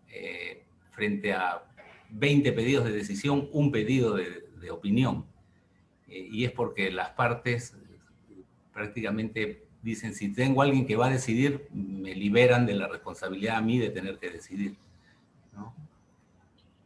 And I think in Peru you are fortunate in that you now have laws which recognize dispute boards. In many of the countries where I operate, the courts do not recognize dispute board decisions. So in those cases, a recommendation or a decision may not matter so much. It is more dependent on the parties agreeing that they will comply. Okay. Sí, Lindy nos hace notar que en el Perú tenemos, digamos, la fortuna de que este mecanismo está legislado, está protegido o regulado por una ley, mientras que en otros países no tanto o no lo es y solamente surge del acuerdo contractual y por lo tanto recomendación o decisión no interesa mucho, como sí en el Perú, donde una decisión sabemos que es de aplicación obligatoria e inmediata, ¿no? Lindy, what's in your experience, the biggest obstacles to dispute boards for working well? ¿Cuáles son los principales obstáculos para que el dispute board funcione en tu experiencia? I think two main ones. One is that very often in my experience, the employer and the engineer are suspicious of a dispute board. They are anxious at the beginning that this dispute board will somehow favor the contractor. I'm not sure why they have this view, but in my experience, this is often when I begin with a dispute board, the employer and engineer are reluctant. So what I work very hard at is to make sure that the employer and engineer understand that this dispute board is for them also. It is not for one party, it is for the project. But if this concern continues, it can be an obstacle to us working well together. As you will know with FIDIC now has very much emphasized the dispute avoidance part of a dispute board. And that is so dependent on both parties wanting the dispute avoidance part of it. So we need to work very hard for both parties to feel that there is a benefit. So that is one issue that I often encounter. And the other one, I think, is where it is obvious that one of the parties is coming to the dispute board because they must due to their contract terms, that they know that they cannot go to arbitration until they have a dispute board decision. But they are not too interested in what the dispute board might do to help. So they see the dispute board decision as a stepping stone to arbitration rather than a way of resolving disputes. And that's one that I think all of us are very keen to avoid, and is one of the reasons I believe that FIDIC extended the role of dispute boards to not simply be a first step to arbitration, to try to be a much wider, more participative function, so that they would be part of the project and would work to assist the project. Gracias, Lindy. Lindy nos dice que hay dos elementos o dos situaciones que ella considera afectan el funcionamiento del dispute board. La primera es cuando el ingeniero y el propietario sienten, ha usado la palabra celos o recelo, de que el dispute board sea favorable al contratista, ¿no? Lo cual no es así. Pero aparentemente puede surgir un tipo de sensación en ese sentido que seguramente con el correr del tiempo se va disipando. Y el otro tema es cuando una de las partes se siente que, bueno, el dispute board está en el contrato, es obligatorio y entonces algo así como que lo tengo que soportar y porque es un paso necesario para luego ir al arbitraje. Entonces no lo ve al dispute board como una herramienta útil a la gestión del contrato, sino simplemente como un paso más que tengo que abordar para poder llegar a donde al final quiero llegar, entre comillas, que sería el arbitraje. Pero que a través de la actuación del dispute board, estos dos temas deberían poderse superar, ¿no? El recelo, por un lado, y el sentirse obligados por el otro. Lindy, has the pandemic prevented the effective operation of dispute boards, which rely on site visits, meeting the site team, etc.? How's the experience in Europe about this? Le estoy preguntando a Lindy cuál es la experiencia en el momento con la pandemia, si ha afectado la visita a los sitios, las reuniones, etc. Lindy. It has been difficult. All of my dispute boards have been meeting remotely. Unfortunately, this means that it is harder to build relationships with people that you have not already met or to see the site. But I have been involved with site visits that have been using drones. So we have seen an overview of what is happening on the site or videos. We've also had this. I have been very pleasantly surprised at how many people are happy to meet remotely. I have two dispute boards which have started since the pandemic. So I have never met them in person, although my long-running one, I know the people well already, which does help. So yes, it has had an impact, but I think people have really been quite happy to meet rather than not to have anything at all. So they prefer to meet by Zoom than not to meet at all. Sí, Lindy nos cuenta que efectivamente ha habido un impacto en que se han tenido que desarrollar visitas, incluso visitas virtuales utilizando drones, y que las partes involucradas también se sienten, digamos, contentas de no tener que hacer la visita real y poder hacer este tipo de visitas antes que no tener nada, ¿no? Lindy, and also is saving of money, not to fly Yes. to the point and expenses, well, hotel and so on.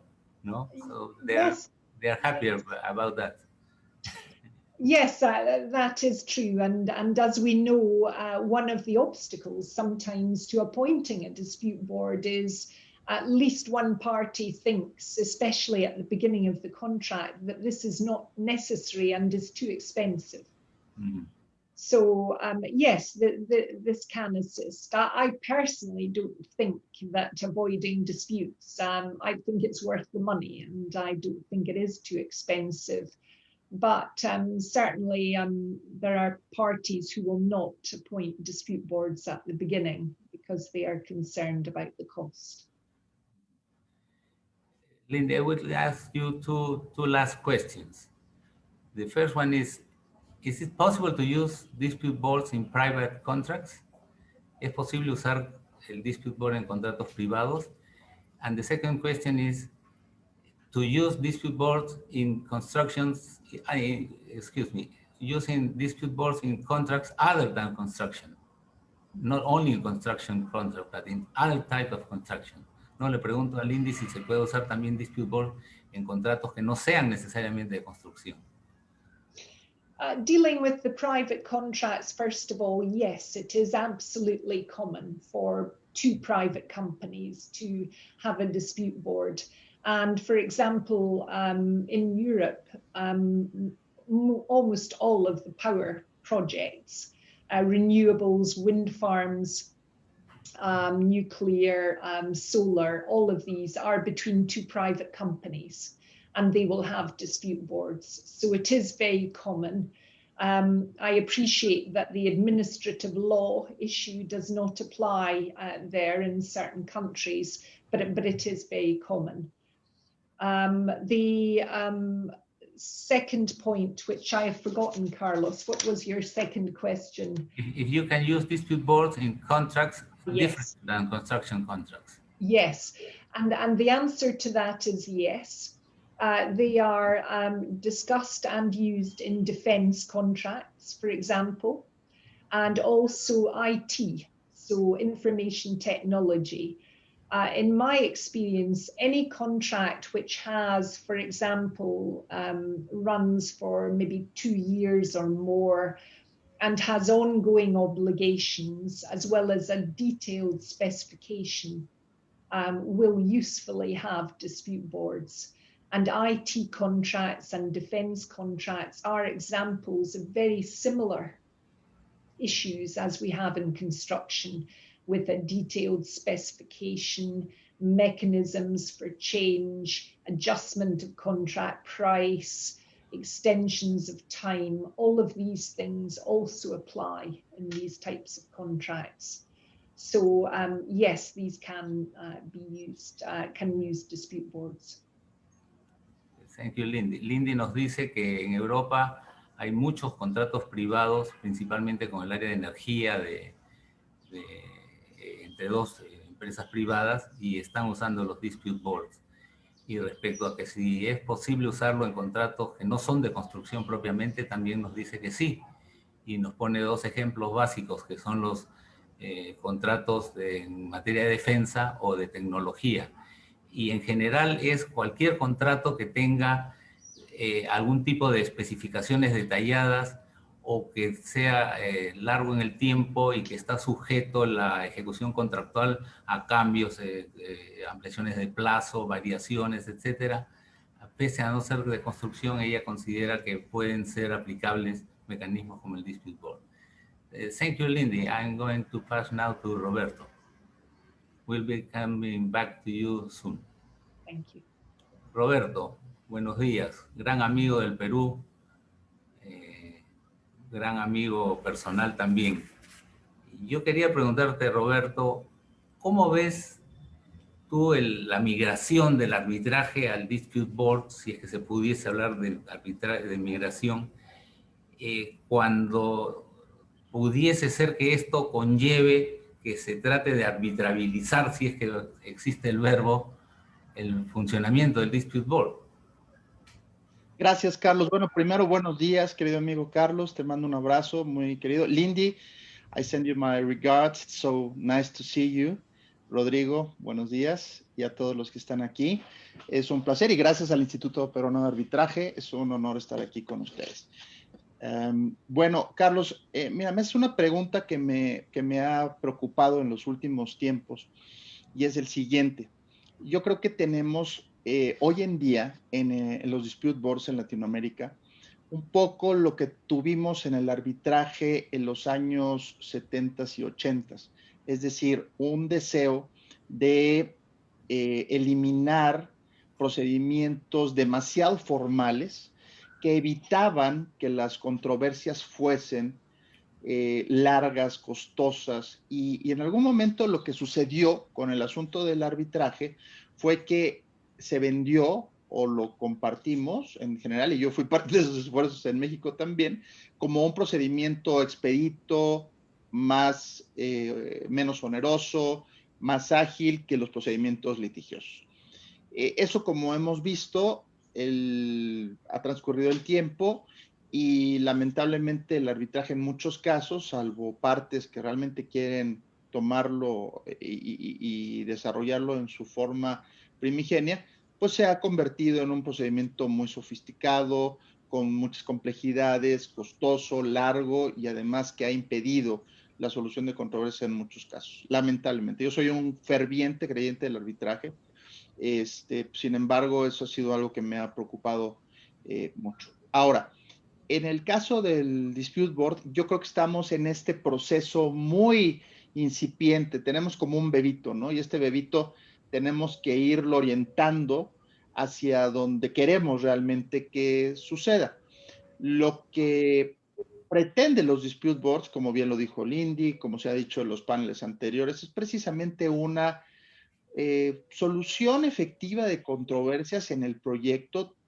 Tú lo dijiste claramente en la parte introductoria, en la cual las partes puedan someter sus controversias y sus diferencias en una forma clara, precisa, sin ningún tipo de cortapisa formal, y desarrollando, pues, buscando la verdad de los hechos con el propósito de resolver las controversias. Lamentablemente yo he visto que en procedimientos recientes que las partes están arbitralizando el dispute board. ¿Y a qué me refiero a arbitralizando? Están presentando escritos complejos, con adjetivos, con ataques, con situaciones de presentaciones de pruebas, de muchos elementos que la verdad yo creo que entorpecen, dificultan y obstaculizan el proceso del dispute board. Ahora, claro que los dispute board tenemos una obligación de dirigir el procedimiento en forma adecuada, pero hay una línea muy importante que hay que recordar y que hay que tomar en cuenta, que es la debida defensa. Y hay una como cultura natural procesal de los abogados en Latinoamérica de argumentar la falta de defensa y la situación de falta de otorgar audiencia, etcétera, etcétera, y no haber tenido el debido proceso, etcétera, etcétera, para anular pues los procedimientos arbitrales, que eventualmente también se podría llegar a pasar como un motivo para que la decisión de dispute board sea rechazada y eventualmente llevada a un arbitraje.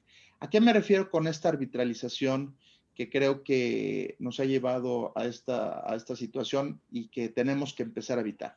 Una es que si leemos, por ejemplo, el reglamento de ICC, las sumisiones son muy sencillas. Habla de presentaciones de desavenencias con hechos narrados en forma simple, con pruebas que deben de ser realmente consistentes con la materia, con situaciones que sean relacionadas con los hechos derivados del proyecto. Hoy en día tenemos ya, por ejemplo, disputes con periciales complejas, con expertos, que si bien son muy importantes y capaces y de ninguna forma demerito su capacidad en un arbitraje, creo que en la materia de dispute boards resulta convertirse en oneroso.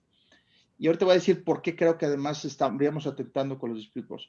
Y finalmente el tema de otro tipo de pruebas, ¿no? Como testimoniales, etcétera, que como bien dice mi amiga Cecilia Misu, no es que sean testimoniales, es una persona que fue testigo y esa persona que es testigo, el dispute board estaría a su disposición, que puede ser una diferencia. ¿Por qué creo que estamos poniendo en riesgo a los dispute boards si seguimos con esta tendencia? Una, pues porque desvirtúa la naturaleza propia de los dispute boards. Segunda, porque debemos de recordar que los dispute boards están hechos precisamente para evitar costos mayores, número uno, y número dos, resolver en forma pronta y expedita. En la medida en la que un dispute board se le presentan múltiples pruebas, documentos extensos, etcétera, este dispute necesariamente va a tener que tomar más tiempo, va a tener que emplear más recursos, va a cobrar más y eventualmente esos son costos que se van agregando al proyecto y a las partes.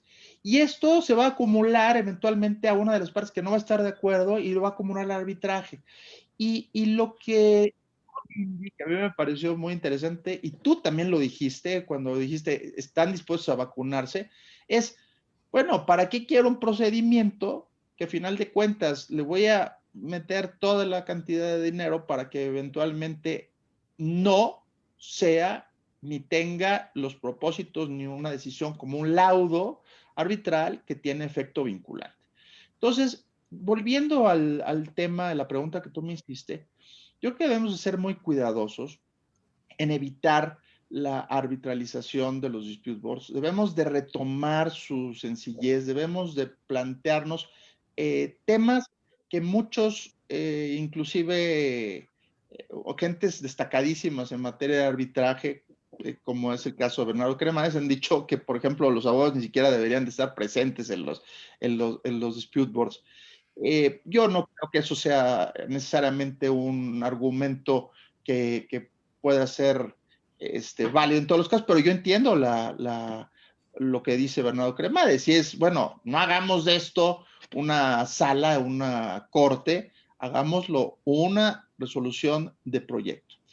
Tú preguntabas hace un momento el tema del COVID, mi querido Carlos, y yo creo que, y tú te consta que yo lo he dicho en varios momentos, que yo estoy muy convencido de que el COVID-19, la COVID-19, va a traer grandes retos para los proyectos.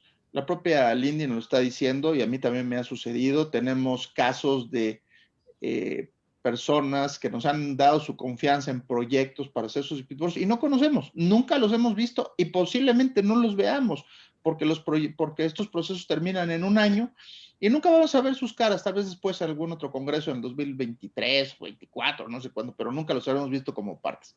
Creo que tenemos que ser muy conscientes de que en este momento la COVID trae varios retos. Una, la imposibilidad de encontrarnos. Dos, la restricción financiera y la restricción económica. Tres, la necesidad de que logremos resolución de controversias muy efectivas, tomando en cuenta las condiciones que se nos presentan. Y finalmente, retomar y volver al principio de los dispute boards. Creo que la COVID nos va a hacer reevaluar que los dispute boards son un estupendo medio de solución de controversias. Y les pongo un ejemplo, y termino en 2 minutitos, es el siguiente. Tengo el caso de dos empresas privadas en un proyecto energético que cambiaron su cláusula arbitral para transformarla en una cláusula de dispute board primeramente y luego tendrían que ir al arbitraje, pero que le encomendaron al dispute board, un dispute board ad hoc, una serie de reclamaciones, 40 o 50 reclamaciones que están y deben de resolverse en un periodo de 5 meses. ¿Qué es lo que te quiero decir con esto?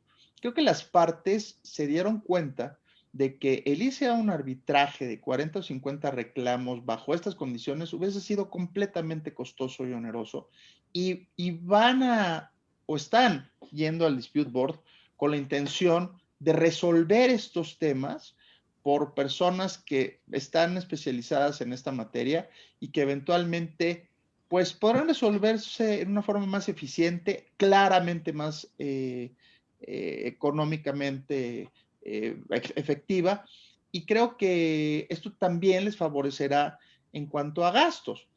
Entonces, yo creo que ahorita hay que reconectar con lo esencial, volver a los dispute boards, hacerle recomendaciones a nuestros colegas abogados para que consideren que esta es una estupenda materia en la que todos podemos lograr grandes cosas, pero que tenemos que reconsiderar nuestras posturas ante el dispute board.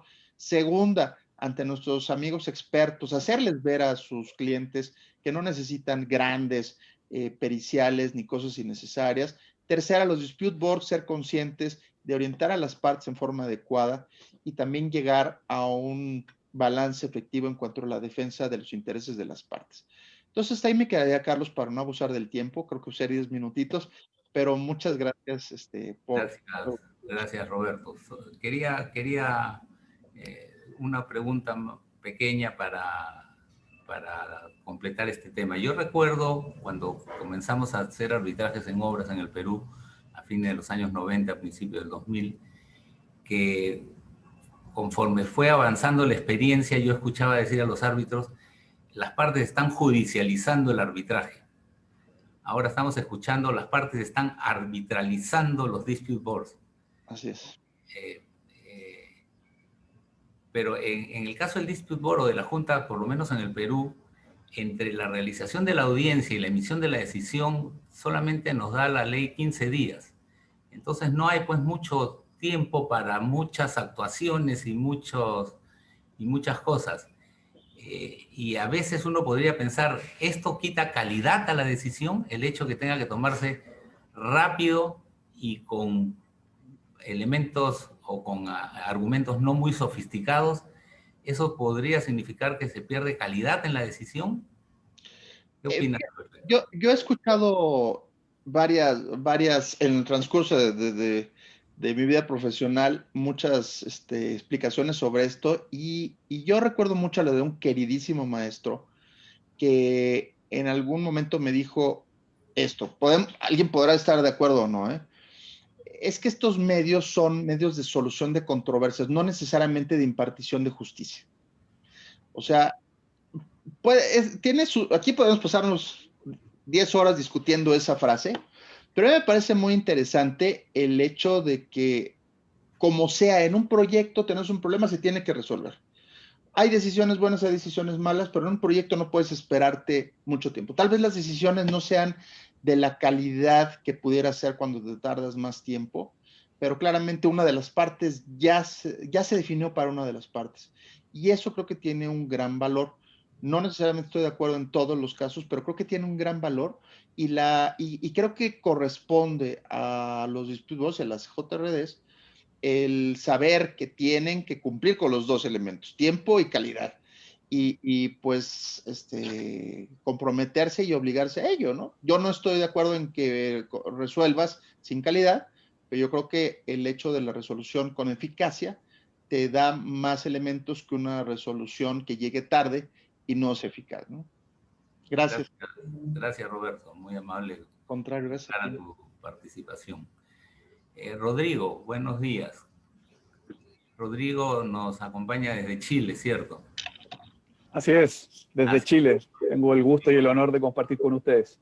Rodrigo, ¿qué desafíos crees tú que existen para poder, digamos, lograr, si vale el término, imponer los dispute board como un método de solución de controversias, tanto a nivel país, a nivel región, a nivel legislación? ¿Cómo ves el asunto? Primero que todo quiero saludarlos, quiero compartir aquí, saludar personalmente a Roberto, gran amigo, a Lindy y a ti, Carlos, vecinos. Tengo el gusto también de agradecer al Instituto Peruano de Arbitraje por la invitación, me siento honrado de participar con usted y con esta gran audiencia. Primero que todo, como tú sabes y como bien has dicho, he escuchado con mucha atención a todos mis colegas.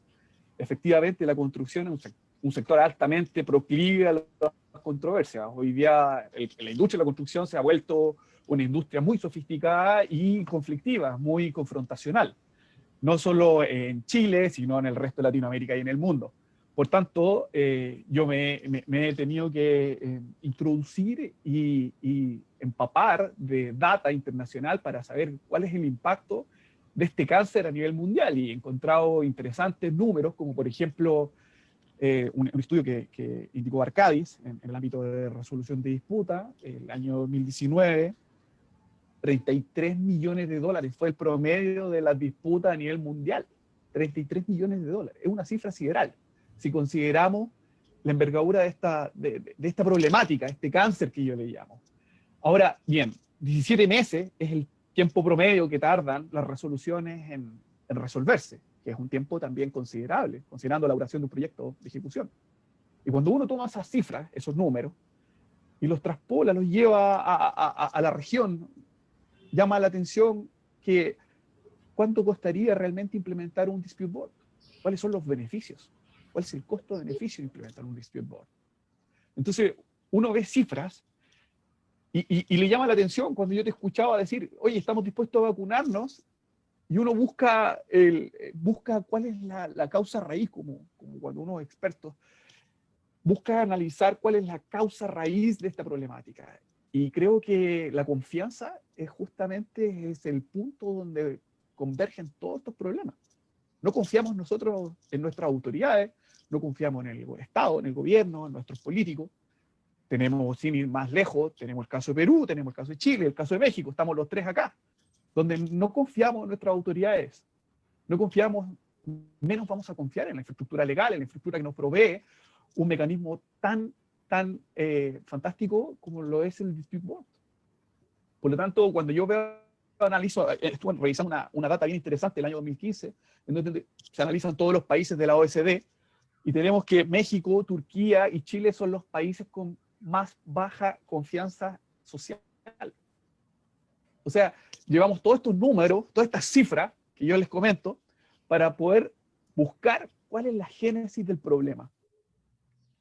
Y el problema está, tenemos que buscar y buscar la solución. O sea, la solución es la confianza. Yo he tenido muchos clientes con los cuales converso, en donde estuvimos trabajando en un caso no mucho tiempo atrás, en un caso, un arbitraje bien complejo, en una planta de energía, en donde estábamos trabajando en el informe pericial. Días previos antes de la entrega final del informe pericial, me comunica el gerente de proyecto que lograron un acuerdo con la otra parte durante el periodo de conciliación del arbitraje. Y le pregunto cuál fue el artífice, qué fue lo que gatilló este acuerdo después de tantos meses, después de haber pagado 2 peritajes, un staff completo de abogados, 10 meses de negociaciones. Me dijo, cambiar el equipo. Cambió el equipo la otra parte. Y eso facilitó que las tensiones que habían entre las partes pudieran lograr un acuerdo. Entonces, ¿qué es lo que recojo yo de esa impresión?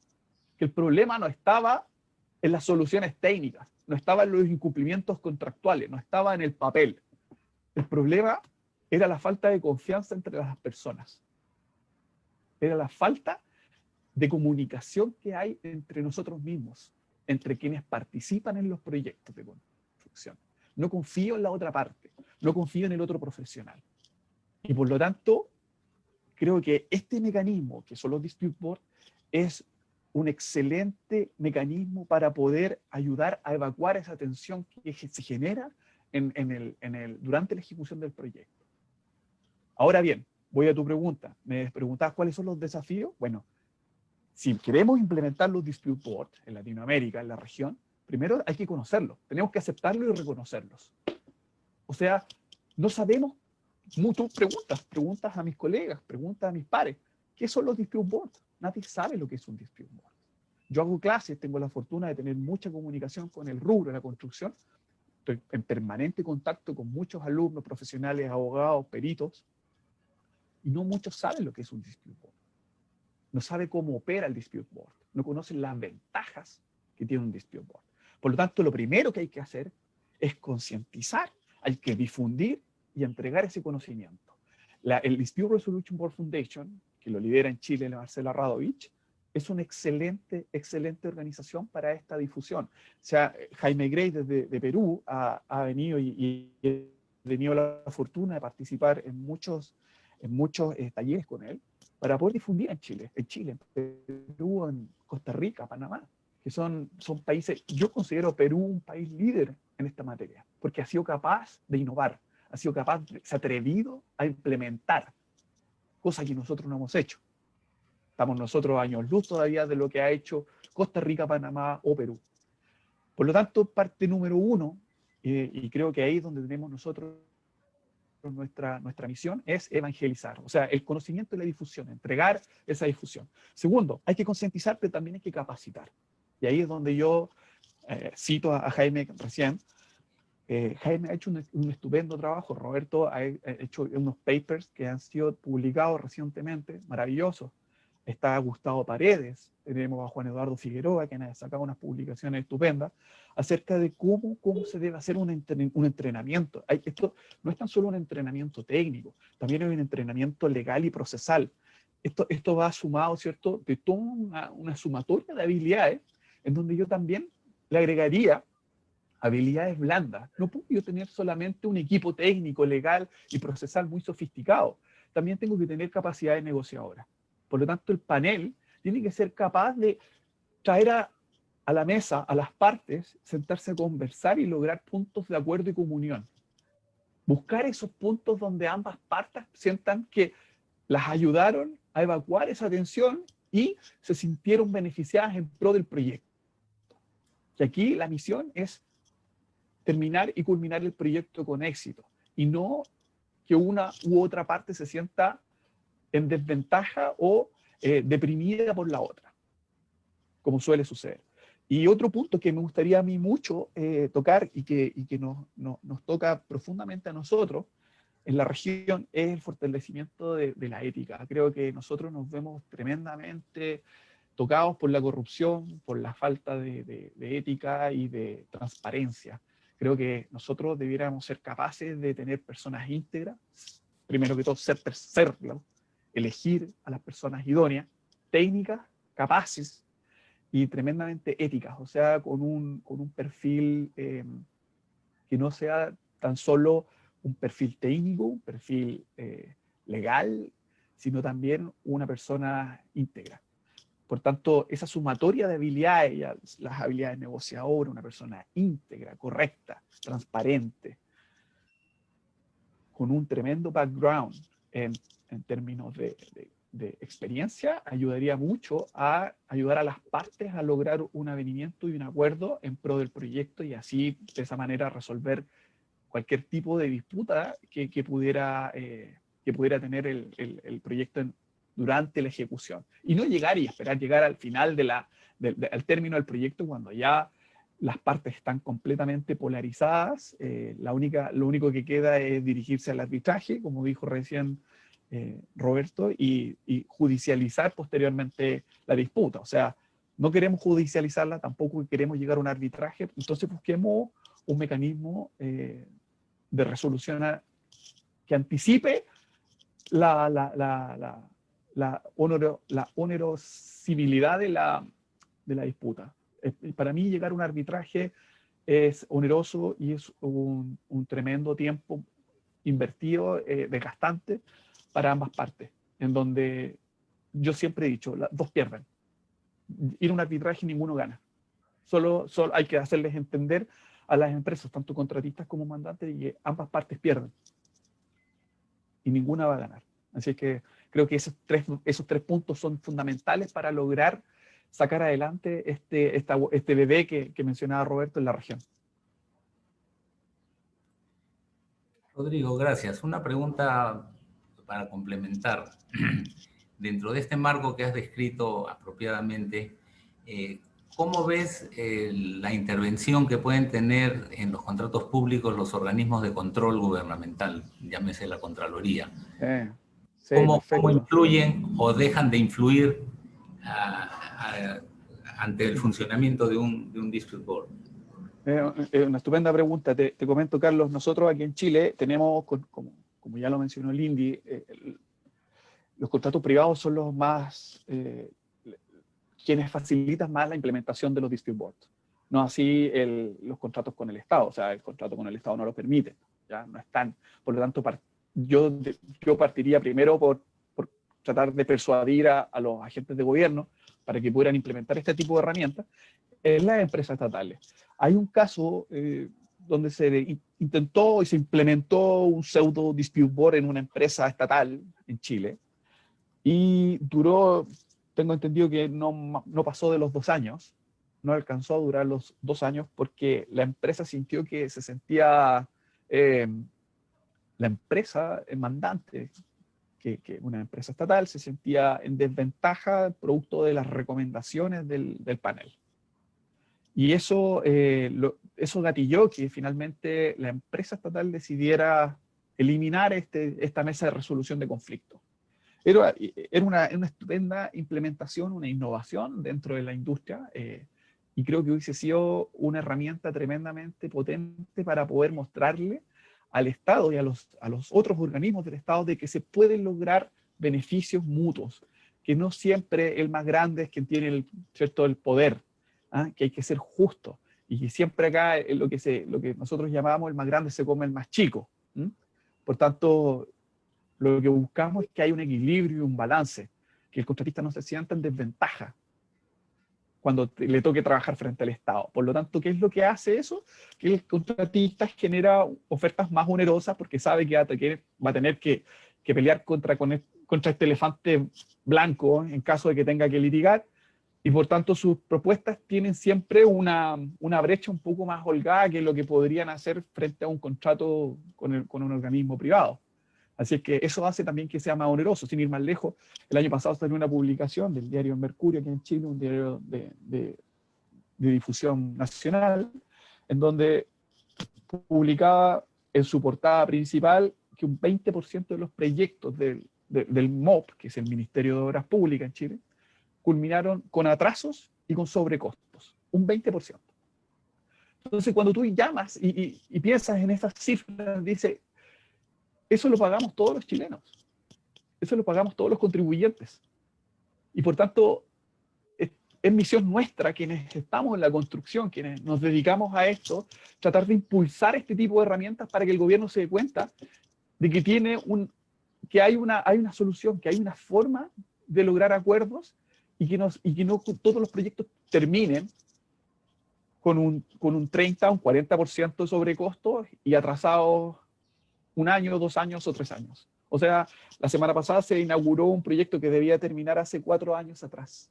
Y se recién inauguró la semana pasada, que es un corredor en Santiago, un corredor para el transporte público. Entonces, cuando tú te preguntas y dices, ¿qué pasó aquí? ¿Por qué se demoró 4 años en terminar? Podemos echarle la culpa al COVID, perfecto, pero eso ha sido el último año. ¿Qué pasó con los otros 3? Entonces, ahí donde yo hago un llamado a las autoridades de gobierno a que nos pongamos la mano en el corazón y la otra en el bolsillo. Y podamos decir, oye, en realidad esto nos está costando a todos. ¿Cuánto nos cuesta? Porque el plazo, el extra plazo, ¿cierto? La demora, son recursos del Estado. Y los extracostos, por ende, también son recursos del Estado. Y es plata de todos los chilenos y de todos los contribuyentes, en el caso de ustedes también, los peruanos y mexicanos o en UK. Bien, muchas gracias, Rodrigo. Lindy, back to you. Rodrigo and Roberto has addressed some issues around the cost of the dispute board in front of what it will cost the controversy or the arbitration. In your opinion, is a standing board not too expensive? And around this same question, in Peru, right now, the experience we have is that we, as members of the board, have a fixed fee, monthly fee, and everything is covered by that fee. Even though we have or not decisions to make, opinions to issue, the amount is the same. And this perhaps is a way for the parties to say, okay, we are paying them, so give them work, a lot of work. Mm. How is it in Europe? You have a fixed fee or have a fixed plus a variable a variable fee? One for decisions and one for being member of the board. And this is an expensive way of treating controversies? It is, there's a complete mix, Carlos. The traditional way of charging was a monthly or quarterly fee described as a retainer, plus, which was to include reading the site minutes, receiving documents. But in addition, the dispute board members would charge normally a daily fee for time on site visits or preparation of decisions. In my experience, and this is just my experience, this first retainer fee is disappearing for the very reason you describe, which is that clients say, why should I pay this money when I'm getting nothing for this? Because I will be paying extra if they do work. So on many of my dispute boards, there is no retainer. There is a daily fee, which will be agreed in advance and will cover all of the work that you do. Now, I appreciate that that still gives rise to some uncertainty because parties may say, well, how do I know how many days they will spend?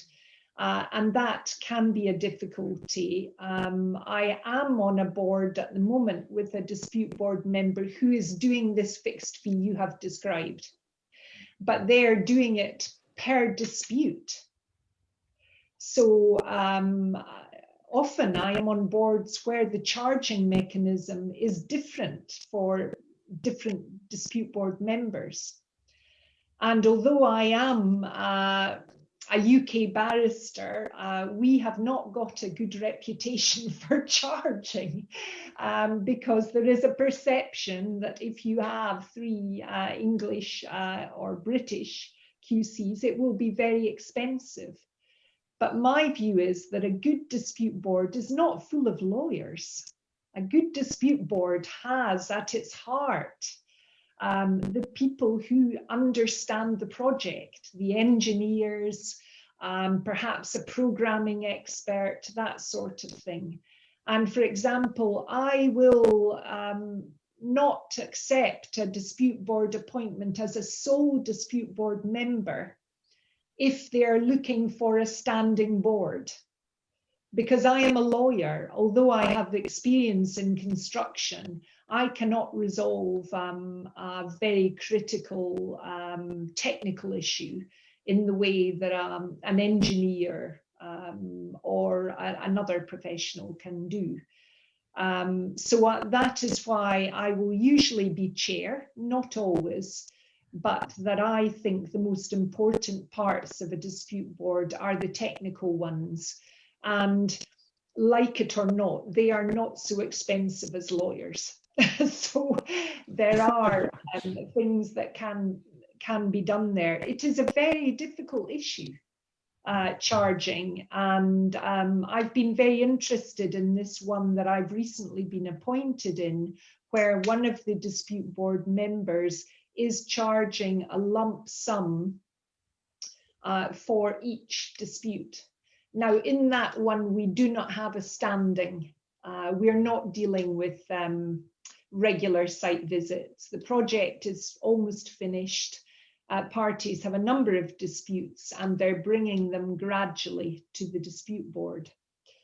I would encourage people who are interested in dispute boards to discuss the fees very openly and not just have a dispute board imposing charges, because there are many ways that it can be done.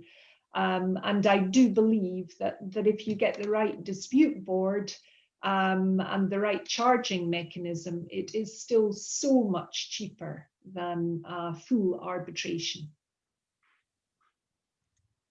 Sí, Lindy nos dice, ante la pregunta que le hice respecto a los mecanismos de cobranza o de costo de los dispute boards, que en la actualidad existen varias formas. Un monto por disputa resuelta o otra forma que es un retainer, o sea, un monto de retención o de administración más un monto adicional bajo una base de un honorario diario cuando se tiene que hacer visitas al sitio o toma de decisiones. También nos dice que este mecanismo de un retainer más un diario, en cierta forma ya se está abandonando para pasar solamente a que se pague por el trabajo realmente realizado y no por el solo hecho de ser un miembro del Dispute Board, pero que son distintos mecanismos que se están dando y que son importantes de tener en cuenta. En el Perú, seguramente los que estamos involucrados conocemos, no hay ninguna regulación al respecto. In Peru, there's no regulation of how to charge for a dispute member. But in Peru, we have the administration centers of dispute boards. So each one of these centers have a chart of fee, no? Yeah. Yes. Refer to the cost of the contract. Oh. Mm. And that's converted into a lump sum for all the work you have to do. Mm. So right now we are discussing which is the best method, ¿no? Le digo a Lindy que en el Perú los centros de administración son los que están fijando las tablas de honorarios porque legalmente no están fijados, ni tabla de honorarios, ni mecanismo de honorarios, y está sumamente, digamos, librado a lo que los centros de administración decidan, ¿no? Y es un tema que está en discusión y creo que es un tema importante porque se necesita tener una claridad y una predictibilidad de los costos por las partes, lo cual es absolutamente lógico, ¿no? One more question, Lindy. Una pregunta más le hago a Lindy. In your opinion, the best type of people on dispute boards, you have already said to us, it's as one member, it should be a technical people. But when the matter that is taken to the knowledge of the dispute board is very, very specific, very, very difficult. Yes. You think that dispute board has the right to hire experts, witness experts, ¿no? El uso de peritos en caso de conflictos muy particulares. Le pregunto al Lindy si ameritan el tratar con peritos y con expertos. What's your opinion about the use of third parties, not third party, but an expert to assist the dispute board? Yes, I think if the dispute board does not have the skills themselves, I think they should, or if it is a single dispute board member, I think they should have the possibility to hire an independent expert.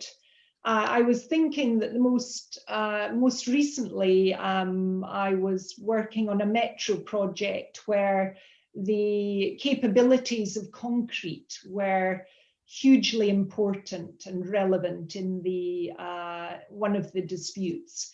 And we had concrete experts from all over the world giving evidence for one party or the other. We did not employ another expert because I felt we had on the board sufficient. We had a very, very experienced engineer and a surveyor who had also worked in the industry for such a long time. So we were able to deal with it. But there would be situations where I think the dispute board could not deal with that without an expert. But you have to be so careful that the parties know exactly what this expert is doing and there is complete transparency. In the UK, where I sometimes sit as an adjudicator, we have a domestic form of adjudication. I have appointed on 2 occasions a programming expert, where each party had a different type of delay analysis. There was no consensus at all. And I needed some assistance in that situation. I do a lot of delay work, but in this case, I needed assistance. But the parties agreed, they participated, they knew exactly what was happening with the delay expert.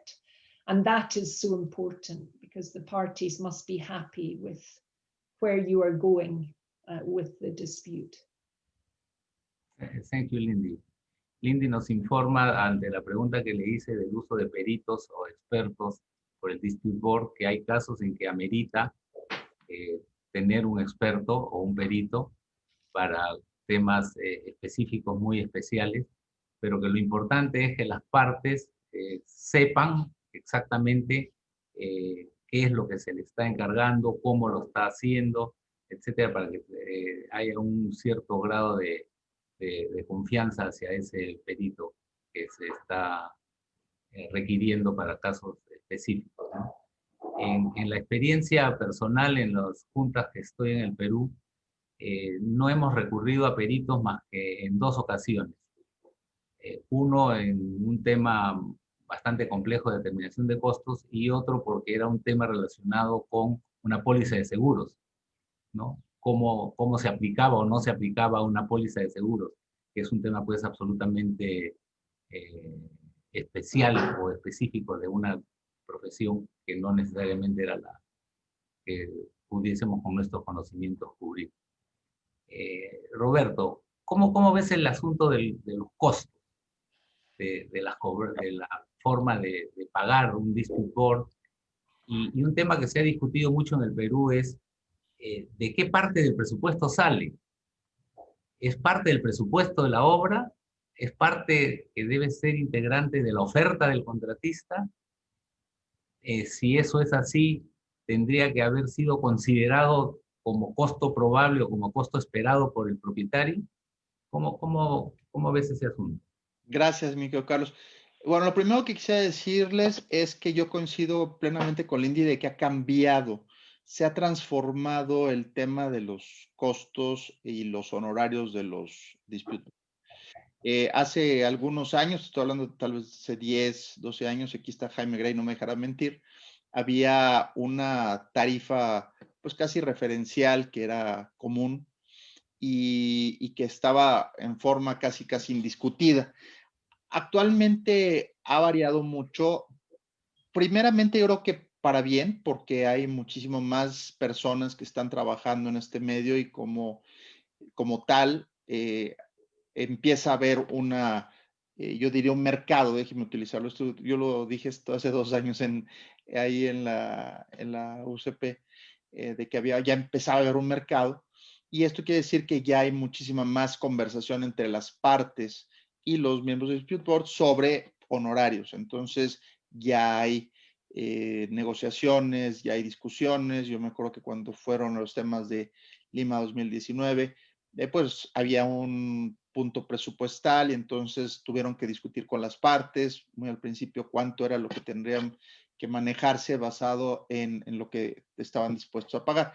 Entonces yo creo que ese es lo primero, se ha variado. Segundo, creo que las partes están cada vez menos dispuestas a pagar dispute boards permanentes por el hecho del costo permanente, porque suponen desde un principio, cosa que no creo que sea correcto, pero así lo suponen, que no va a haber controversias. Y bueno, y si hay controversias, pues yo ya lo llamo, ¿no? No hay una convicción de la prevención de controversias, que eventualmente puede llegar a ser mucho más económico, y por lo tanto, esta parte del cobro pues se ha modificado y solamente hay dispute boards ad hoc en la mayoría de los casos, los que los llaman para que se resuelva una controversia, que limita la función natural del dispute board. En tercer lugar, yo creo que en cuanto a tu pregunta de dónde debe venir, fíjate que eso lo viví hace varios años aquí en un proyecto en México muy importante, que era un drenaje, un túnel emisor de aguas pluviales, en los cual un proyecto muy grande y que las partes quisieron entrar a un dispute board, y uno de los motivos por los cuales nunca pudieron implementar el dispute board, además de algunos otros temas de selección de los miembros, fue porque era un proyecto de la autoridad encargada del agua en México, y entonces no había previsto el tema relacionado con el presupuesto.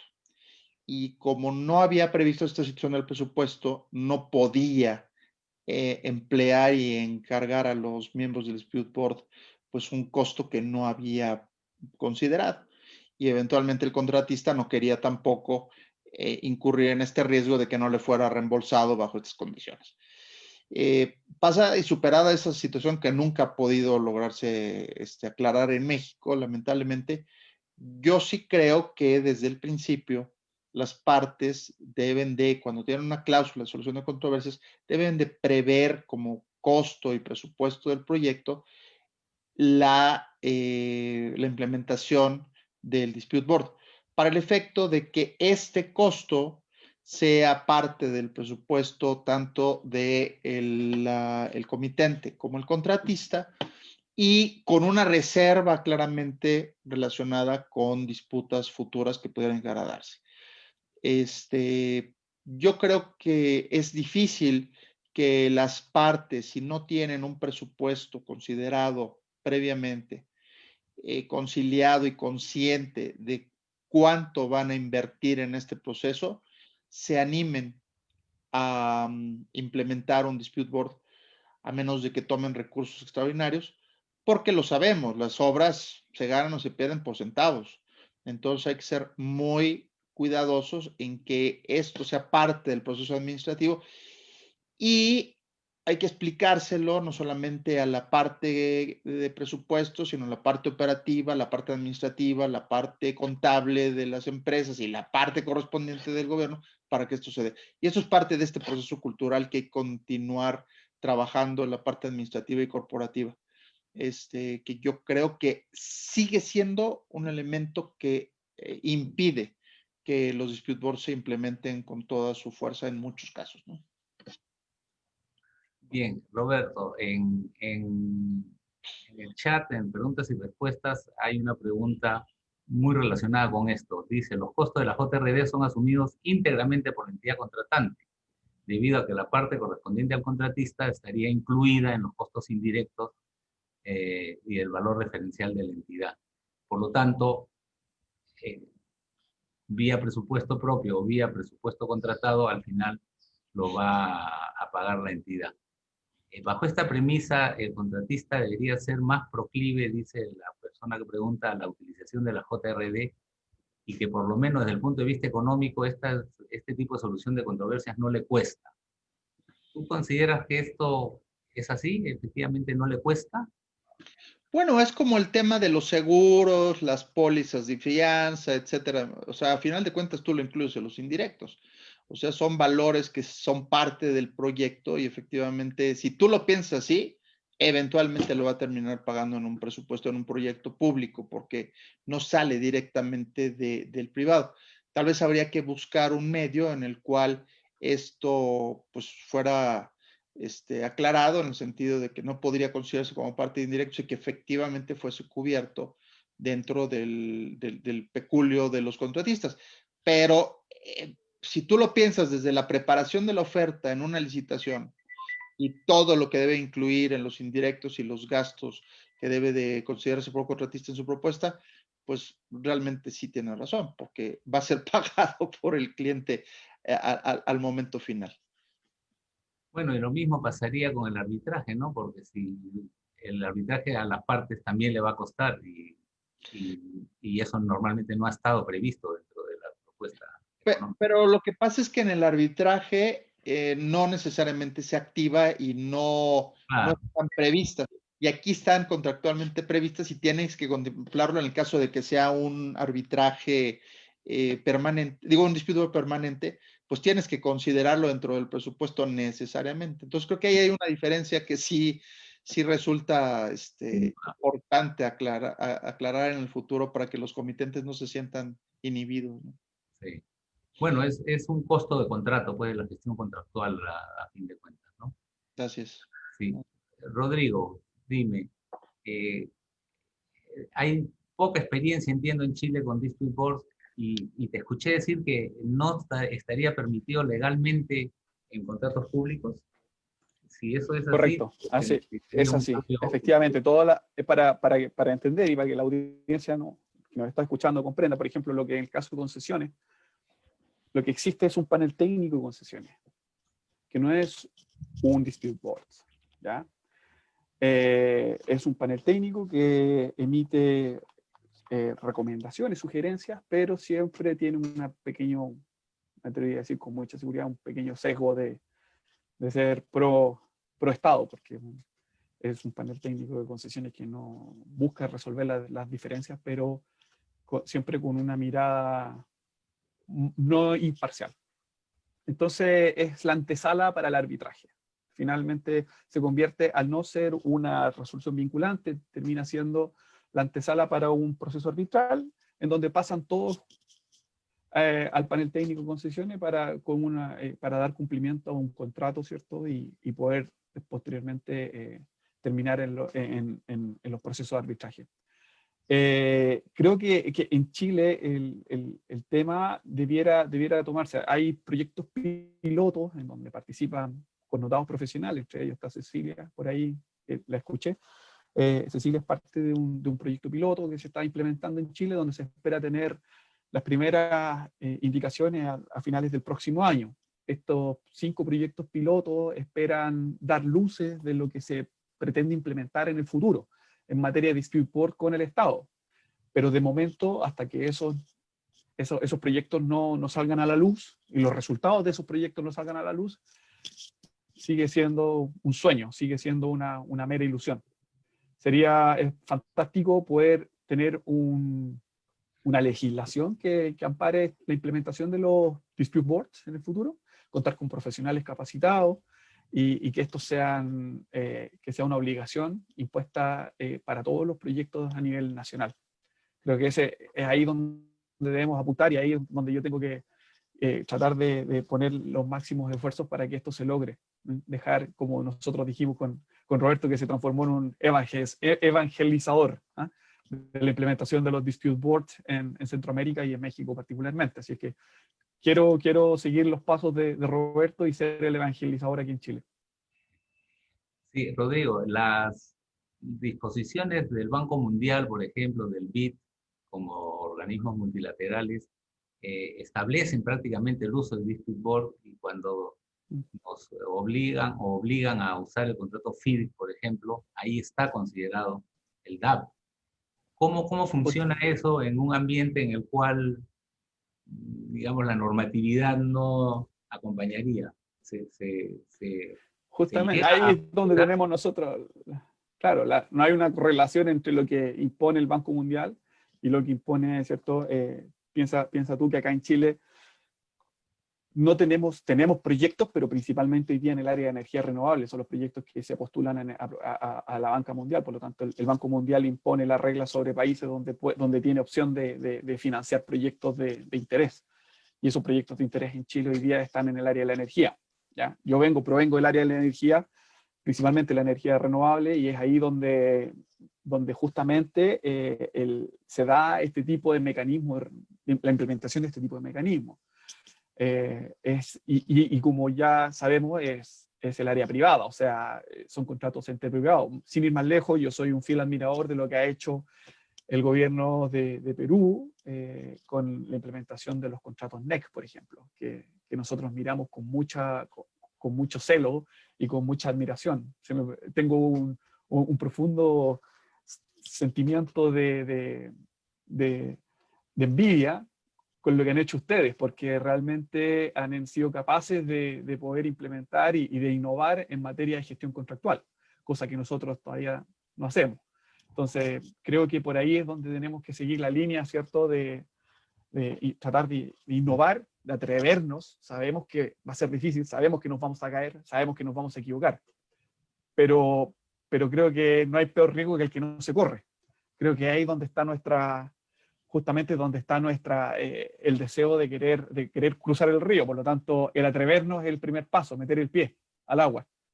Y eso es algo que nosotros no hacemos. Por lo tanto, hoy día las empresas privadas son aquellas que se atreven a implementar estos mecanismos, que son nuevos en Latinoamérica, porque son muy antiguos en Reino Unido, en Europa y sin ir más lejos en Australia. Yo tuve la fortuna de estudiar en Australia, donde son ampliamente utilizados también por el gobierno los mecanismos de resolución de disputas y la implementación de los contratos Alliance, que son contratos de colaboración. Creo que es por ahí donde tenemos que nosotros apuntar y en el corto plazo implementar estas medidas para fortalecer la credibilidad y la confianza. Es lo que vuelvo al punto inicial. O sea, tenemos que ser capaces de fomentar la confianza y la credibilidad entre las partes, tratar de que buscar un acuerdo en donde confiemos en el otro, no mirarlo como una contraparte. Generalmente nosotros nos referimos como la contraparte, como si esto fuera una guerra, cuando lo que estamos haciendo es buscar un socio estratégico para lograr un objetivo común. Y eso es la ejecución del proyecto. Buscar un socio para lograr la ejecución, ¿cierto?, de un acuerdo, de un proyecto en común. Así es que ese socio, la búsqueda de ese socio estratégico es la que tenemos que nosotros mejorar, ¿eh? Y buscar ese punto, no buscar un enemigo, sino buscar un socio estratégico. Bien, gracias, Rodrigo. Lindy, the last question for you. Okay. Do you think that third parties have a place during the meetings or the hearings? And I refer as third party, for example, a contract that is funded by the World Bank. Should the World Bank or somebody from the World Bank assist, be present in this, or he has to be completely outside of the DB meetings and decisions? I don't believe that they should participate at all because they are not party to the contract. Their role is very often to ensure that a dispute board is set up as part of the contract. And I've seen a number of the questions in our Q&A raise this issue about multilateral banks and the fact that it is they who require dispute boards. But I think it would be very inappropriate for them to participate in the actions or activities of the board because they have no role in the project itself. I personally would have no problem with one of them being an observer if it was simply to satisfy themselves that the dispute board was operating, if both parties agreed to it, but I would not be comfortable at all with them participating.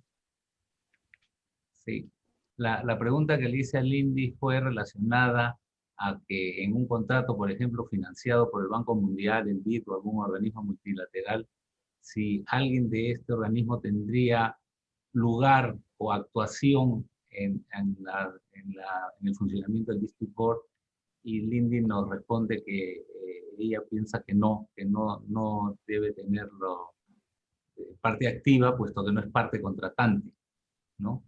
Que en algún caso alguien pudiese querer estar como presente, como testigo, ella no ha tenido problema con eso, pero no como parte activa dentro del proceso. Thank you, Lindy. I'm going to ask Roberto for last words. Roberto, nos quedan 4 minutos, te pediría en 2 minutos un resumen y luego Rodrigo 2 minutos también. Gracias, mi querido Carlos, un gusto haber estado con ustedes. Pues lo primero decirles que yo creo que tenemos en los Dispute Boards una gran herramienta que tenemos que aprovechar. Como dijo Rodrigo, tenemos un gran compromiso en nuestros países, de nuestros contribuyentes, de los estados, de los contratistas, de ser socios, de lograr proyectos exitosos, y eso implica que tenemos que buscar herramientas adecuadas. Creo que tenemos que ver que si bien los Dispute Boards son grandes elementos y herramientas, también tenemos que irlos ajustando para que se conviertan en ágiles, flexibles y apropiados para la industria. Y pues les deseo a todos un muy feliz año y que se mantengan todos en salud. Very nice to see you, Lindy, and hope you're very well. Rodrigo. Y Rodrigo, por supuesto. Te mando un abrazo con mucho cariño, Carlos. Igual. Gracias, Roberto. El mismo para ti. Bueno, en 2 minutos creo que voy a ser un fiel promotor y difusor. Quiero transformarme en el encargado y en el enlace de difundir este conocimiento en mi país, y creo que el Dispute Resolution Board Foundation es una tremenda institución liderada por Marcela Radovich, a quien admiro y creo que está haciendo un estupendo trabajo. Por lo tanto, creo que en esa línea es donde debemos apuntar todos los esfuerzos en la región, traer más Jaime Grace, traer más Gustavo Paredes, traer más Roberto Hernández, traer más Carlos López a la región, Lindy Patterson, y tratar de ayudarnos a evangelizar a nuestro equipo de profesionales, ya sean técnicos, sean ingenieros, abogados, para poder tener el día de mañana un Estado comprometido con este mecanismo de resolución de disputas, que sea mucho más flexible, como dijo Roberto, menos oneroso y facilitador de acuerdos. Eso es lo que estamos buscando al final del día, facilitar los acuerdos para que los proyectos salgan en tiempo y costo. Así es que ese es el mensaje. Les deseo a todos una excelente fiesta de Año Nuevo y que lo pasen fantástico en sus respectivos países. Lindy, have a nice New Year Eve. Enjoy in UK. Is a new virus in UK. I know that you are suffering a lot, but please be careful and stay safe with your family. Thank you, Rodrigo, and Roberto and Carlos. It's been an absolute pleasure. Thank you. Bien, muchas gracias a todos ustedes como panelistas. Ha sido muy interesante la conversación. hemos tenido más de 160, 170 espectadores, lo cual es sumamente gratificante.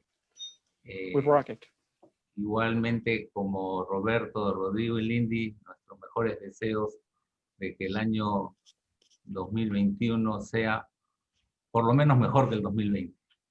Con eso nos sentiremos satisfechos. Y gracias nuevamente al IPA, y con esto creo que damos por terminado exactamente a las 12 el presente evento. Gracias a todos. Buenas tardes con todos. Gracias. Hasta luego. Feliz año. Igualmente. Adelante, Mauricio. Muchas gracias a nuestros panelistas que nos han acompañado en este último panel de esta primera conferencia de Dispute Boards y Arbitraje IPA. Nuestro agradecimiento al ingeniero Carlos López por conducir la presente mesa y a nuestros participantes Roberto Hernández, Rodrigo Hernández y Lindy Patterson, que lo hizo también en el idioma inglés, y muy agradecidos con el Instituto Peruano de Arbitraje por su participación. De igual manera, queremos agradecer a todos nuestros asistentes por acompañarnos en estos 2 días de la conferencia internacional que tuvimos, a los más de 450 inscritos que se registraron a través de la plataforma Zoom y que nos siguieron también desde nuestra transmisión en Facebook Live.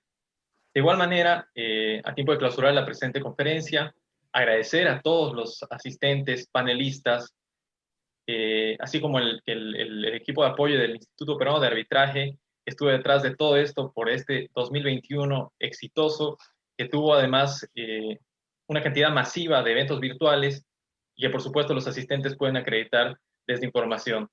Agradecer a todos nuestros ponentes, a todos nuestros asistentes. Este ha sido un 2021 2020 muy exitoso, con amplios conocimientos en todas las materias de arbitraje y relativas a esta, así como de dispute boards en esta última etapa. Sin más, nuevamente agradeciendo a todos, damos por concluida la presente conferencia, invitándolos a las próximas actividades que organiza el Instituto Peruano de Arbitraje.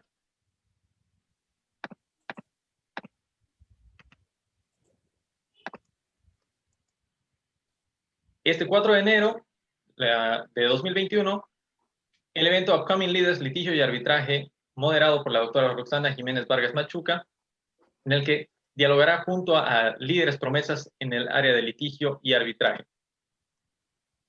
La primera conferencia internacional de arbitraje y energía IPA, este 7 y 8 de enero de 2021, que se realizará en el horario de 9 a 12 de la mañana. Los invitamos también a nuestra 18ª edición del IPA Webinar con el tema Cómo argumentar y motivar una decisión arbitral, el día 15 de enero de 2021.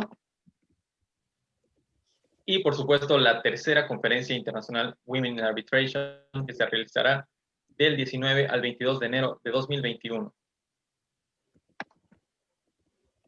Estos son los eventos que organizará el Instituto Peruano de Arbitraje en el primer mes del 2021, y de igual manera los invitamos a participar de otras actividades en el ámbito arbitral de la región, como es el Conversatorio de Jurisprudencia Arbitral organizado por la firma Carlos Soto y Asociados con oficinas en Perú y España, quien contará con la keynote speaker Rosa Bueno de Lercari, quien es socia fundadora de Bueno Lercari Consultores. En esta ocasión tratarán el tema la anulación de laudos por defectos de motivación y su incidencia en el principio de autonomía del arbitraje en el periodo 2014 a 2019. De igual manera, invitarlos a la actividad organizada por el Latin American International Arbitration, LIA, con el masterclass que contará con la keynote speaker Gabriel Kaufman Keller, quien es socia de Levi Kaufman Keller y expresidenta inmediata y actual presidente honoraria de ICCA a nivel internacional. La cita es el 27 de enero de 2021 y será transmitida vía Facebook Live. Invitamos también a todos nuestros usuarios a seguir nuestras redes sociales como IPA Instituto Peruano de Arbitraje en Facebook como en YouTube, así como IPA Perú en nuestra página de Instagram.